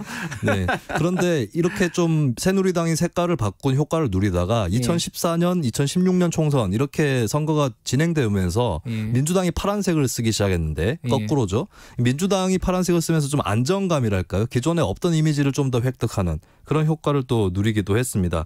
그리고 거꾸로 새누리당의 빨간색은 이제 2017년 5월 대선을 치르면서 겨울철에 선거가 없게 되었거든요. 그러면 여름에 혹은 뭐 늦봄에 이렇게 쓰게 되면은 좀 더 더워 보인다라고 하는 좀 약점도 안게 된 것 같습니다. 그래서 핑크색으로 바꿨나요? 그 빨간색을 쓰면서 대통령 탄핵이라든지 연이은 선거 참패라든지 이런 걸 겪었잖아요. 그럼 이때 마가 낀다고 하죠. 네, 마구니가 꼈어. 이렇게 되면서 핑크색으로. 너무 옛날 거다. 핑크색으로 바꾼 것 같습니다.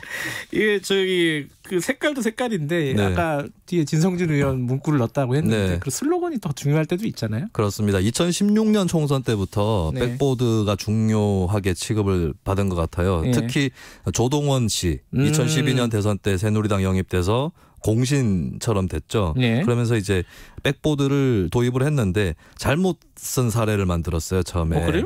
그때 이제 새누리당이 스스로 도취가 되면 진다라고 생각을 했을 거예요.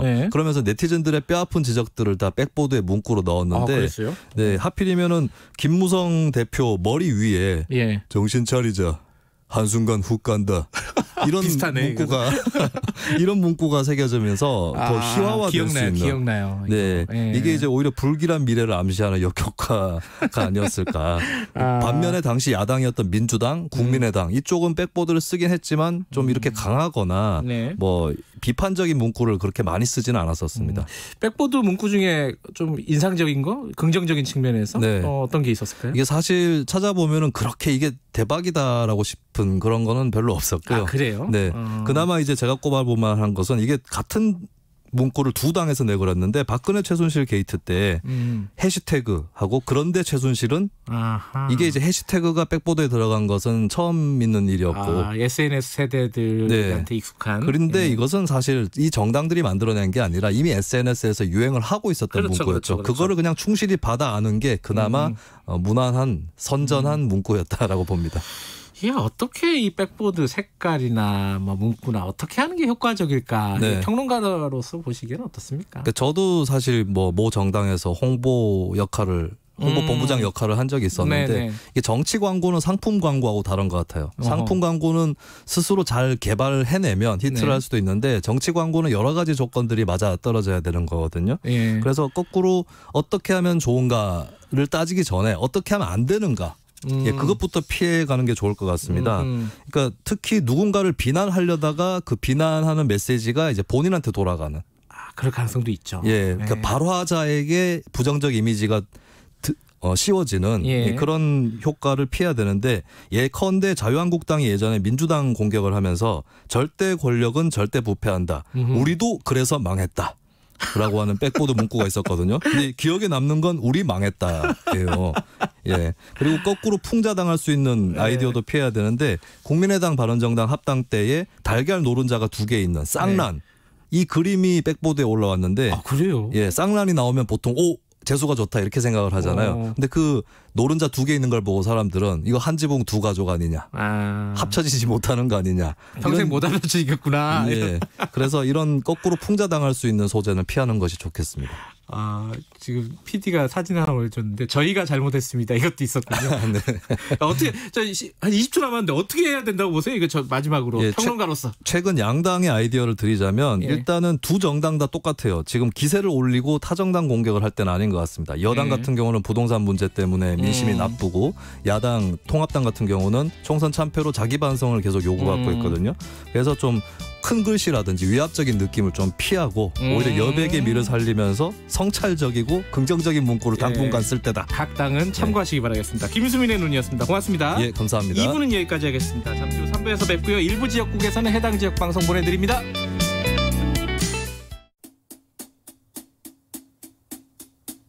주진우 라이브, 주진우 라이브, 주진우 라이브, 주진우 라이브. 라이브가 좀 이상한데? 그러니까 많이 이상해. 다 이상. 매일 오후 5시 5분 주진우 라이브. 내일은 좀 더 나아질 거예요. 확실해요.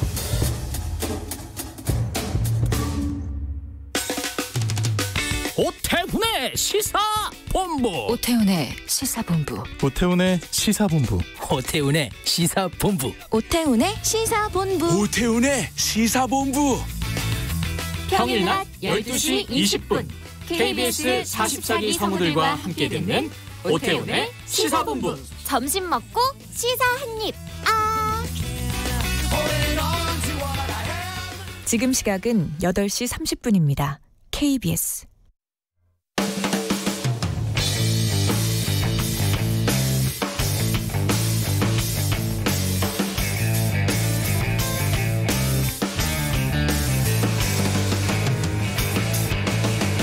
김경래의 최강 시사.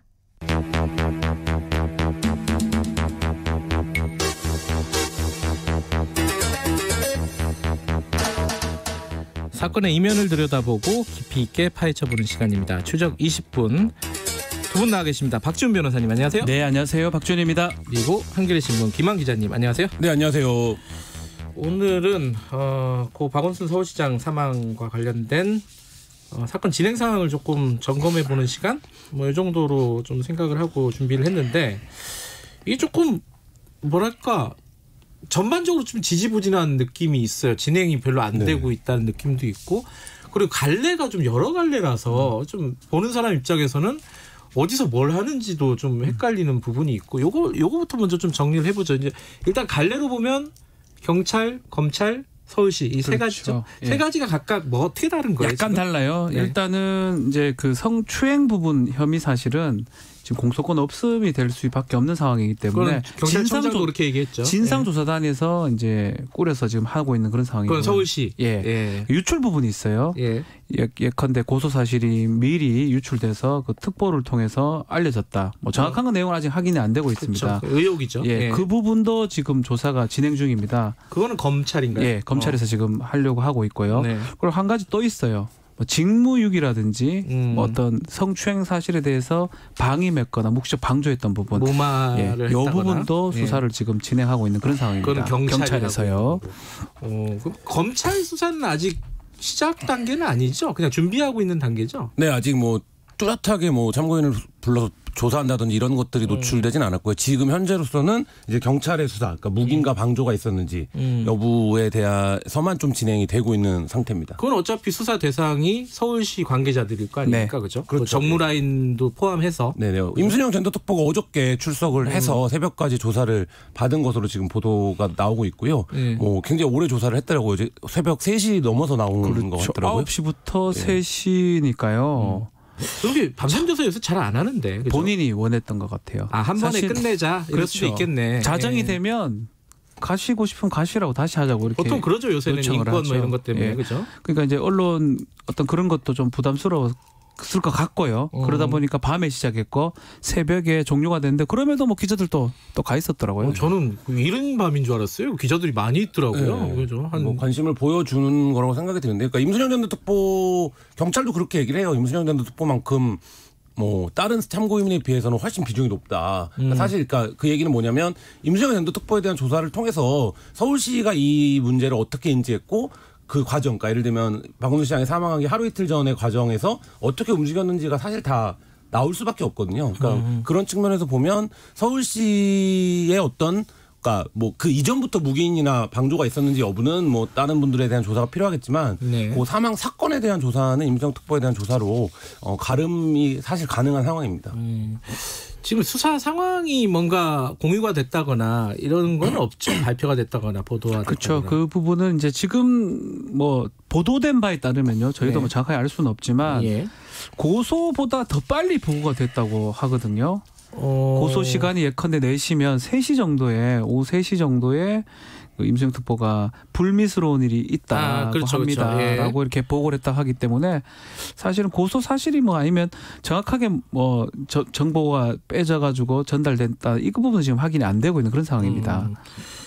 사실 이게 다 얽혀 있는 거라서 경찰 수사하는 과정에서 그 유출이나 이런 부분들이 확인될 수도 있는 거고 사실 그렇죠. 네. 그리고 또 서울시 조사단도 못 꾸리고 있지만 거기에서도 나올 수도 있는 거고 이게 다 연결돼 있는 하나 독립적으로 다 쪼개져 있는 게 아니잖아요, 그죠? 어떻게 될지는 조금 봐야 되는데 검찰은 지금 준비 단계고 서울시 조사는 여성 단체에서 거의 뭐 보이콧한 이런 상황이죠. 그러니까 면담 자체를 거부하고 있는 상태인데 쟁점 두 가지죠. 하나는 구성에 있어서의 주도권을 서울시가 갖게 되면 이 문제에 대한 진상규명을 사실상 어렵게 된다라고 이제 한 거예요. 구성 자체도. 그래서 서울시가 그 부분을 받아서 외부 인사로만 꾸리겠다 그러면 민으로만. 그 추천을 받아서 민관 합동이 아니라 라고 했는데 이제 그 부분도 일단 지금 그 후에도 제안에 응하지 않고 있는 상태고 또 이 부분도 있는 것 같아요. 그러니까 지금 경찰 수사나 검찰 수사가 진행되는 상황에서 진상 수사단은 강제 수사권이 없기 때문에 사실을 조사하는 데 있어서 한계가 있을 수밖에 없거든요. 그러면 여성단체 입장에서는 그 구성의 문제를 딛고 들어가서 실제 내용에 대한 조사가 완벽하지 않다, 완전하지 않다라고 했을 때 사실 그 부분에 대한 책임 문제도 따를 수 있기 때문에 여러 가지로 좀 어려워 보이는 것이 사실입니다. 그러니까 이게 말하자면 서울시에서 시간을 들여갖고 조사를 했는데 뭐 별 성과도 없이 끝나면 또 다른 기관에서 또 해야 되는 거고. 그렇죠. 그런 부분이죠. 강제처분권, 강제수사권이 정말 중요한 포인트입니다. 휴대전화든지 아니면 통화 내역 같은 것들을 임의로 제출하면 되는데 이른바 6층 정무라인 그쪽 분들이겠죠. 그 사람들이겠죠. 근데 그게 임의로 제출할 리는 만무하단 말이에요. 그러다 보니까 어떤 검찰이나 수사기관이라면 영장을 통해서 그걸 제출받는 건데 그게 안 되는 상황이라면 과연 조사가 잘 될 수 있을 의문이 제기되고 또 됐다 하더라도 그거에 대해서 별거 없습니다라고 하면 믿을 수 있겠냐는 겁니다. 그것 때문에 아마도 여성단체에서는 아니면 고소인 측에서는 원치 않지 않을까 생각이 듭니다. 지금 휴대전화 분석 얘기는 이 사건 초기부터 계속 나왔던 얘기예요. 사실 박 시장이 휴대전화를 3개를 갖고 있었는데 영장을 신청을 했잖아요. 경찰이. 근데 그 부분이 기각이 됐죠. 지금. 그 부분에 대해서 특별히 그 휴대전화를 열어봐야 될 필요성을 인정하지 않았는데요. 그러니까 이거는 이런 거랑 연관이 되는 거죠. 그러니까 예를 들면 이 피해자와 박 시장 사이에 무슨 일이 있었는지 그리고 이 과정에서 박 시장과 지금 말씀하셨던 6중 정무라인들이 이 사건을 은폐하기 위한 어떤 시도가 있었는지가 전제 속에서 이 휴대전화를 열어보자라는 건데 그 부분에 대해서 여러 의혹들이 있지만 아직 법리적으로는 그걸 열어볼 만큼의 소명이 되지 않았다라고 이제 보는 거고 그렇다라고 하면 유가족의 동의 속에서 열어볼 수 있을 텐데 그러면 그 부분에 대한 수사도 지금 이제 한 대는 지금 작업을 하고 있다는 거고 두 대는 이제 영장이 기각이 됐는데 그러니까 한 대는 유족들이 동의를 했다는 거네요. 그런 그렇죠? 의미겠죠. 그거는. 그러면 두 대는 뭐 동의가 안 돼 있기 때문에 영장이 기각돼서 조사할 수 없는 부분이고. 그렇죠. 근데 그게 또 아이폰이라 가지고. 안 돼요. 이게 뭐 안 돼요. 저 말 잘못한 것 같은데. 어렵다고. 제 기종도 그 기종이긴 한데 아이폰 기종인데 이게 비밀번호 같은 것들을 정확히 알고 있으면 큰 문제가 없는데 비밀번호를 모르면 보안성이 너무 뛰어나도 너무 뛰어나요. 예컨대 10번 정도 잘못 입력하잖아요. 800시간 동안 다시 입력을 못 해요. 800시간? 죄송합니다. 일정 시간 동안. 그렇죠. 그 정도로 800시간이면 보안이 너무 뛰어나서 최근에 그 있었던 그 수사관 울산 그 수사관 관련해서 그 6개월인가 5개월 걸렸다 그러거든요. 그것도 이스라엘 전문가가 가지고 겨우 풀었다고 하기 때문에 사실 풀고 다음 포렌식까지 두 가지 작업을 거쳐야 되는데 사실상 쉽지 않다. 이거는 뭐 이 전화기를 통해서 비밀번호 모르는 이상 전화기를 통한 어떤 증거 확보는 지금 사실상 어렵다라고 생각이 듭니다. 지금 그 언론에서 얘기하고 있는 뭐 여러 가지 의혹 중에 사실 이게 박원순 시장 관련된 사건의 의혹들은 공개가 팩트들이 많이 공개가 안 돼 있기 때문에 많지는 않아요. 이제 언론에서 그렇죠. 제기하는 의혹들도. 근데 그 중에 하나가 이 고소인 그러니까 피해자가 비서로 임용되는 과정이 조금 석연찮다. 그렇죠. 이 얘기를 몇 군데서 지금 썼잖아요. 근데 이거는 어떻게 봐야 될까요? 지금까지 나온 걸로 정리하면은 이제 기자회견에서 밝힌 거는 본인은 희망한 적이 없다. 네. 그런데 이제 임명이 됐다는 거잖아요. 근데 그것도 되게 이제 보통 얘기하는 이제 수습 이제 15 공무원들은 15라고 많이 표현하더라고요. 네, 15. 15가 뭐예요? 근데 정확하게? 15가 정식 발령된 건 아니고요.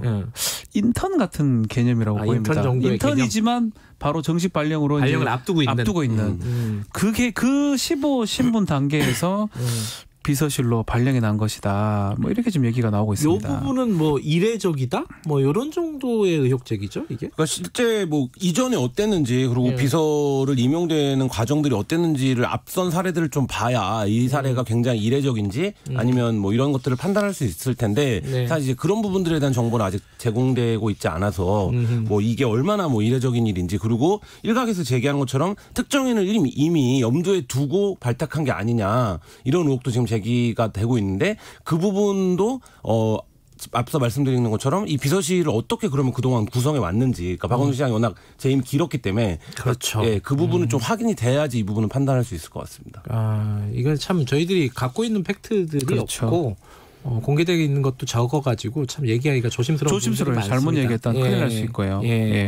더군다나 이게 성범죄 관련된 얘기이기 때문에 2차 가해나 이런 부분들도 저희들이 신경을 써야 되는 부분이고요. 그리고 또 하나 축이 국가인권위원회인데 이건 또 다른 거잖아요. 그러니까 이게 제3자 진정인데요. 누가 진정한 거예요? 그러니까 어쨌든 누군가가 진정을 했습니다. 사법시험 준비 모임. 그러니까 시민단체 쪽에서 일종의 그 민원을 제기를 한 거고 이 부분에 대한 조사를 해달라, 직권 조사를 해달라고 얘기를 한 건데 이런 경우에 국가인권위 법상 당사자가 원치 않으면 조사할 수가 없습니다. 그래요? 제3자가 제기한 민원의 경우에는. 근데 지금 그 피해자의 대리인인 김재련 변호사 측에서는 김재련 변호사는 이 조사에는 응하지 않겠다라고는 입장을 일단 밝혔거든요. 그렇기 때문에 사실 국가인권위원회가 조사하기는 좀 어려워진 그런 상황입니다. 그렇군요. 그럼 지금 그 피해자 측 김재련 변호사가 추가적으로 기자회견을 이번 주에 하겠다? 원래는 수요일 정도라고 이제 얘기를 하고 뭐 증거라든지 다른 어떤 내용을 좀 얘기하겠다고 하고 있는데 또 거기 정확하게 좀 아직 안 나오고 있습니다. 또 내일 돼봐야 또 알 수 있을 것 같기도 하고 결국은요. 뭐 이거는 제 법률적인 판단으로는 결국은 증거로 이제 얘기를 하는 수밖에 없지 그렇겠죠. 않을까 생각이 듭니다. 아마 증거를 갖고 있을 것 같은데 그게 이제 명예훼손 부분이 아니라면 공개를 해서 경찰 수사를 촉구한다든지 아니면 다른 걸 촉구하는 방법으로 이게 해결되지 않을까. 왜냐하면 묵인, 방조, 유출 이 부분은 방론이거든요. 방론이 뭐예요? 그러니까 핵심은 아니라는 거죠. 알고 싶은 핵심은 뭐 그것도 중요한 부분이긴 하지만 곁에 거고 결국은 그런 어떤 행위가 있었냐 없었냐 그 부분을 지금 계속적으로 요청을 하고 있는 부분이기 때문에 증거를 통해서 밝힐 수밖에 없지 않을까 저는 그렇게 봅니다. 근데 이제 그 피해자 측 입장에서 보면은 이걸 공개적으로 뭔가 기자회견 같은 데서 얘기를 하는 것보다는 수사기관이라든가 일정한 조사기관, 공신력인 조사기관에 비공개로 얘기하는 걸 원할 수가 있잖아요. 근데 이미 1차 기자회견을 하면서 내용을 다 얘기를 했습니다. 그럼 거기에 합당한 증거만 이제 제출하면 뭐 더 필요한 상황은 정리되는 거 아닌가 저는 그렇게 보거든요. 그게 오히려 의혹 제기를 막는 방법이 또 아닌가 싶어요. 계속적으로 이제 이렇게 의혹 제기만 한다 그러면 그리고 수사가 지금 동서고법사 사안이기 때문에 열리기가 쉽지가 않습니다. 그래서 계속 반복될 여지가 있습니다. 그래서 뭐 사실 피해자 입장에서 쉽지는 않겠지만 그걸 공개함으로써 일단락질 수 있는 방법도 아닐까 생각이 듭니다. 그거는 약간 의견이 갈릴 수 갈리죠. 있어요. 그건 제 개인적 생각입니다. 그렇죠? 이거는 이제 기자회견 같은 데서 공개적으로 할 필요가 있겠느냐? 그렇죠. 라는 부분에 대해서는 하는 게 지금 더 도움이 될 거다. 지금 상황을 정리하고. 저는 이제 그런 의미인데 또 피해자 입장에서는 그걸 끝까지 감추거나 아니면 딴 데 가서 비공개적으로 하고 싶은 또 그게 있을 수 있겠죠. 본인의 굉장히 내밀한 피해이기 때문에 그 부분을 밖으로 공개하기보다는 수사기관에서 공개하는 걸 원할 수도 있는 거고 그 부분은 뭐 어떤 판단을 할지는 뭐 누가 얘기할 수 있는 부분은 아니라서요. 그쪽에서 피해자 측에서 좀 얘기를 해야 될 것 같고. 자, 그러면은 검찰 수사는 언제부터 진행이 되는 거예요? 이거는? 일단 경찰 수사 진행 상황을 좀 볼 것 같아요. 왜냐하면 애매해요. 이것도 계속 제가 얘기를 왜 방론이고 결실하냐면 예컨대 강제추행죄의 방조범이 되려면 그냥 보고만 받아서 방조범이 되는 게 아닙니다. 그 정범의 범죄 행위를 실행하는데 용이하거나 정신적, 물체적으로 도움을 줘야 되거든요. 단순 보고받아서 아무런 조치 취하지 않는 거는 직무유기는 될 수 있어도 무기인죄, 방조죄는 되기가 어렵습니다. 그런 것들 때문에 검찰 수사도 법리 검토가 먼저 돼야 될 것 같거든요. 그래서 쉽지가 않아요, 다 지금.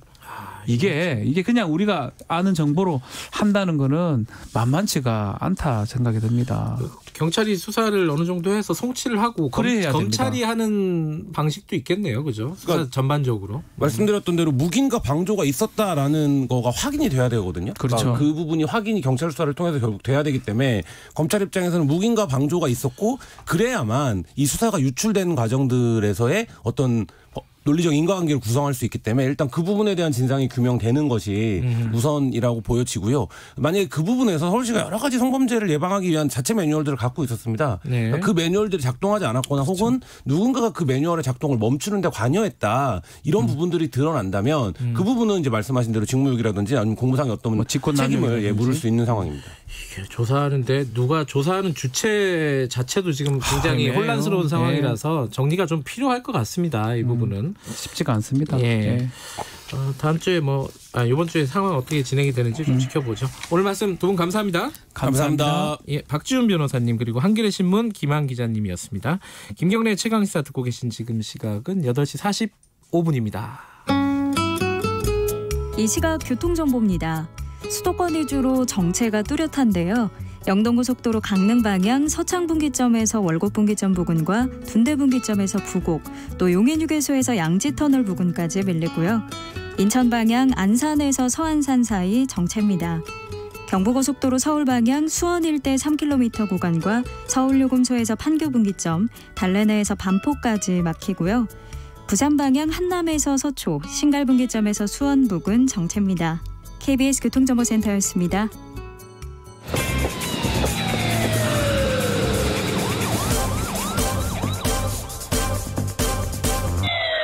김경래의 최강 시사.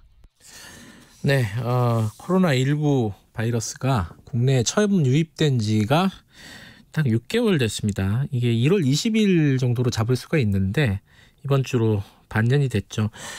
오늘은 코로나 얘기를 잠깐 중간 점검하는 그런 시간을 간단하게 좀 가져보겠습니다. 이재갑 한림대 강남성심병원 감염내과 교수님 연결돼 있습니다. 나와 계시죠? 안녕하세요. 네, 안녕하세요. 네. 어젠가요? 그 정은경 본부장이 10km를 전력질주 100m 전력질주 하듯이 뛰었다. 뭐 이렇게 얘기를 하더라고요. 이거는 뭐 사실 정은경 본부장뿐만 아니라 이재갑 교수님도 마찬가지일 것 같아요. 뭐 모든 의료진들이 다 그렇게 달려온 거죠. 네. 안 지치세요? 지칠만도 하실 것 같은데. 지칠 수가 없는 게 더 문제인 것 같습니다.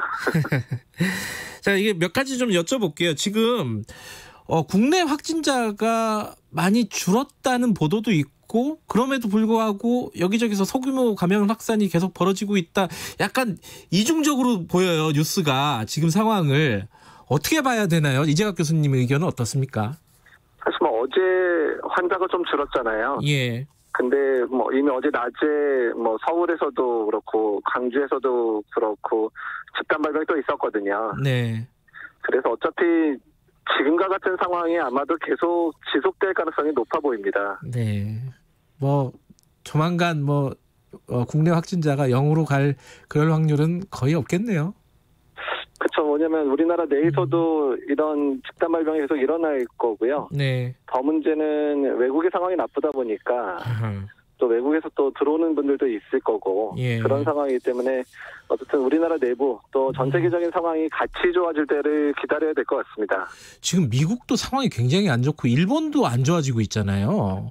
네, 예. 이런 상황인데 이제 우리는 그래도 그나마 좀 괜찮은 게 본질적으로 뭐 때문이라고 보세요? 이게 방역 당국, 뭐 국민들의 노력, 뭐 이렇게 뭐 총론적으로 그렇게 얘기할 수 있는데 왜 우리가 이렇게 거의 뭐 홀로 이렇게 상황이 좋은가 이런 생각도 가끔씩 의문스럽긴 해요. 보통 이제 긴장감의 유지라고 표현하는데요. 아하. 그때 경제 활동을 다 같이 재개하기를 했는데 네. 경제 활동 재개하면서 이제 구석구석에 있는 그런 위험 요인들을 얼마나 잘 제거했느냐, 아니면 그대로 방치했느냐의 차이인 것 같습니다. 네. 사실 이제 우리나라는 이제 고위험 시설들 또 집단 발병한 시설들에 대해서는 계속 행정 조치를 내리고 있었고, 또 국민들도 환자가 많이 늘어나면 또 사회적 거리두기도 열심히 하셨고, 그러니까 이런 긴장감들이 계속 유지되니까 그나마 이 정도를 유지하고 있는 게 아닌가 이런 생각이 듭니다. 긴장감을 유지한다는 거 이거 굉장히 말이 쉽지 보통 일은 아닌데 그죠? 자, 본격적으로 여름 얘기하기 전에 어제 뉴스 이거 하나 여쭤보고 갈게요. 그 옥스퍼드에서 백신에 큰 진전을 봤다 이런 뉴스 봤어요. 이거 어떤 기대를 좀 가져도 되는 부분이라고 보세요? 현재 임상 연구 진행되는 백신 중에서요. 예. 지금 옥스퍼드에서 진행하는 백신이 상당히 좀 기대를 받는 백신이에요. 아하. 그러니까 이미 이제 이런 플랫폼이 에볼라 때도 이제 한번 사용이 됐었던 플랫폼이고요. 예. 그러다 보니까 이제 백신의 성공률이 좀 높을 거고 또 결과도 괜찮겠다 이렇게 예상을 하고 있습니다. 그래요. 올해 안에 백신 만들 수 있는 거 아니냐 이런 기대도 뭐 섣부르지만은 좀 일부 있는 것 같습니다. 그 가능성이 있다고 보세요? 특히 이제 영국 이제 옥스퍼드에서 연구하는 이 백신 같은 경우는 일단은 이제 가능성도 없고 임상 연구도 한 10월이면 끝날 거로 예상하고 있거든요. 네. 그래서 여러 국가들이 이미 이제 입도선매라 그러죠. 네. 아니, 선금 내놓고 우리 가져가겠다. 이런 식으로 하고 있는 백신이어서 어떤 올해 말이면 뭐 많은 수는 아니어도 접종이 시작되지 않을까 예상하고 있는 백신입니다. 그래요? 우리도 좀 돈 좀 냈나요? 어떻게 됐나요? 우리나라는 이제 전 세계 WHO나 그다음에 이제 세피라 그래서 그 연합체에 지원하면서 기다리고 있는데요. 어쨌든 이 전 세계 배분과 관련해서는 조금 우리나라 노력이 좀 필요한 부분입니다. 그 배분 관련해서 조금 더 노력이 필요하다. 이건 뭐 다음에 한번 좀 짚어보도록 하고요. 지금 이제 한여름입니다. 뭐 날씨가 더웠다, 약간 서늘했다 그러기는 하는데 이제 휴가철 다가오는데 이게 지금 상황이 그나마 좀 관리되고 있는데 휴가철에 이거 안 좋아지는 거 아니냐. 예전에 한번 우리 경험했잖아요. 뭐 이태원 그때요. 네. 이거 우려가 좀 어떻게 보십니까? 걱정이 많이 되세요? 일단 휴가의 패턴을 바꿔주시지 않으면 패턴. 그러니까 우리가 예전대로 했던 대로 사람 많은데 모이고 또 유흥업소 이런 데서 밤에 흥청망청 이런 상황들이 되면 그러니까 실제 뭐 바닷가나 산에서 벌어지는 것보다는 이제 그 저녁에 식사하면서 아니면 이제 술 마시면서 이러면서 확산될 가능성이 높습니다. 그래서 이제 휴가를 계획하실 때 좀 가족들끼리 좀 담백하게 가는 그런 휴가를 계획하시는 게 이제 좀 안전한 휴가가 되지 않을까 이렇게 예상을 하고 있습니다. 단체 여행 이런 거는 좀 안 가는 게 낫겠네요, 그죠? 그러니까 단체 여행, 뭐 수련회, 그다음에 뭐 워크숍, 뭐 이런 것들을 하게 되면 사실 이제 저녁에 다 같이 모여서 또 뭐 술 마시고 또 떠들썩하게 놀고 이런 상황들이 만들어지잖아요. 그래서 이제 그런 거는 이제 다 위험한 상황들이 될 거고요. 그래서 가족 단위의 조촐한 그런 그리고 이제 식사도 이제 숙소 같은 데서 와서 해 먹는 이제 그런 종류의 휴가가 바람직할 것 같습니다. 담백하고 조촐하고 이런 휴가를 패턴을 좀 만들어 보자. 이번 휴가에는. 근데 이번에 그 8월 17일을 임시 공휴일로 지정을 한다는 안을 지금 검토하고 있습니다. 정부가. 이게 이제 일종의 황금 연휴 같은 게 생기는 건데 휴가철 안에 요거는 좀 걱정되는 부분은 없으세요? 간시면 걱정이 안 되는데요. 예, 이제 이태원 같은 상황 발생할까봐 좀 두렵기는 하죠. 예. 근데 이제 기간이 좀 짧으니까 예. 오히려 그 시기에 의료진들이 좀 쉬고 네. 또 뭐 택배 노동자들이 쉬고 이제 그런 심의 시간으로 됐으면 좋겠다는 생각이 듭니다. 지금 코로나 때문에 더 힘든 분들이 조금 휴식을 취할 수 있는 시간으로 활용하는 게 좋겠다. 그런데 지금 여름철이라 이게 사람들이 굉장히 헷갈려해요. 물놀이가 이게 위험한 거냐? 수영 특히 이제 워터파크 이런 거 옛날에 많이 갔었잖아요. 이거 어떻게 봐야 됩니까? 이거는? 이제 물놀이 자체가 뭐 위험하냐 아니냐라고 표현한다기보다 예. 물놀이하는 장소에 사람이 너무 많이 몰리는 게 문제인 거죠. 그래서 이제 마스크 쓰기도 어렵고, 그렇죠. 또 긴밀한 접촉이 일어나고, 예. 또 그런 데서 오래 놀다 보면 또 음식을 먹게 되고, 네. 이러다 보면 이제 마스크 쓰기가 어려워지기 때문에, 네. 그래서 전파가 확산될 가능성이 높은 장소라고 생각하시면 될 것 같습니다. 근데 이제 사실은 가면은 마스크를 벗고 수영을 할 수밖에 없잖아요. 물놀이라는 게. 네, 그렇죠. 예. 근데 일단 만약에 뭐 애가 졸라서 갔다 그러면은 어떤 수칙을 좀 지키는 게 좀 바람직할까요? 물론 사람이 너무 많으면 일단 안 가는 게 좋겠지만은 가게 됐다 그러면은 가게 된다면 네. 일단은 야외로 가는 걸 추천하고요. 야외 일단 예. 예. 그리고 사람이 많지 않아야 되고 그리고 음식이나 이런 것들은 되도록 그냥 가져가지 말고 네. 그냥 반나절 정도 놀고 식사는 집에 가서 예, 이런 것들이 좋을 것 같습니다. 예. 그 해수욕장에 마스크 쓰라고 하잖아요. 네. 예. 그건 좀 과한 거 아닌가? 라는 생각도 들고요. 이게 야외인데 어떻게 생각하세요 이거는? 그러니까 사람이 많이 모이지 않으면 그러니까 뭐 한적한 곳에 가시면 네. 뭐 다른 사람들하고 한 2, 3m 이상 떨어져서 놀 수 있는 상황이라 그러면 네. 뭐 마스크 안 쓰고 볼 수도 있는데 예. 우리나라 해수욕장들이 조금만 유명하면 사람이 엄청 몰리잖아요. 예전 같은 거 보면 진짜 콩나물 시루죠. 예. 예. 그래서 거리두기 자체가 힘들어지니까. 예. 그래서 그 밀접한 상황이 돼버리면 네. 마스크를 쓸 수밖에 없게 됩니다. 예. 그래서 그런 상황, 주변에 사람들이 많이 몰리는 상황에는 마스크를 쓰는 게 좋겠다 이런 말씀이시네요. 네, 그렇습니다.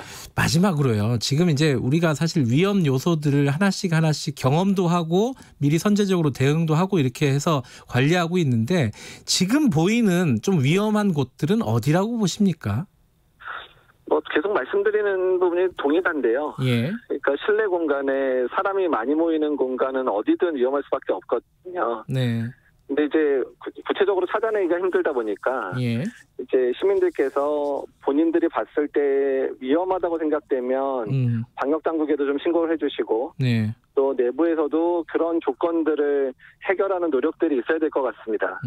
지금 이번 주부터 미술관, 박물관, 도서관, 수도권 문을 열어요. 이거를 여기서는 어떻게 대처를 하는 게 좋을까요? 이게 사실은 일종의 좀 문 열어도 된다라는 시그널 같은 느낌도 있고요. 그래서 사실 그런 잘못된 시그널로 비치면 안 될 것 같고요. 예. 일단은 이제 관람객 수를 제한하고요. 네. 또 관람객들도 마스크를 쓰고 관람할 수 있게끔 잘 교육하고 또 잘 운영의 묘를 살려야 될 것 같습니다. 예, 알겠습니다. 어제부터 열었다고 하네요. 네, 오늘 말씀 여기까지 드릴게요. 휴가철 조촐하고 담백한 휴가 계획하라 이런 말씀이 기억이 납니다. 자, 여기까지 듣겠습니다. 고맙습니다. 예, 감사합니다. 한림대 강남성심병원 이재갑 감염내과 교수님이었습니다. 코로나가 우리의 일상을 많이 바꿨죠. 휴가도 패턴을 바꿔야 될 것 같습니다. 김경래의 최강기사 오늘 여기까지 하고요. 뉴스타파 기자 김경래였고요. 내일 아침 7시 20분에 다시 돌아옵니다.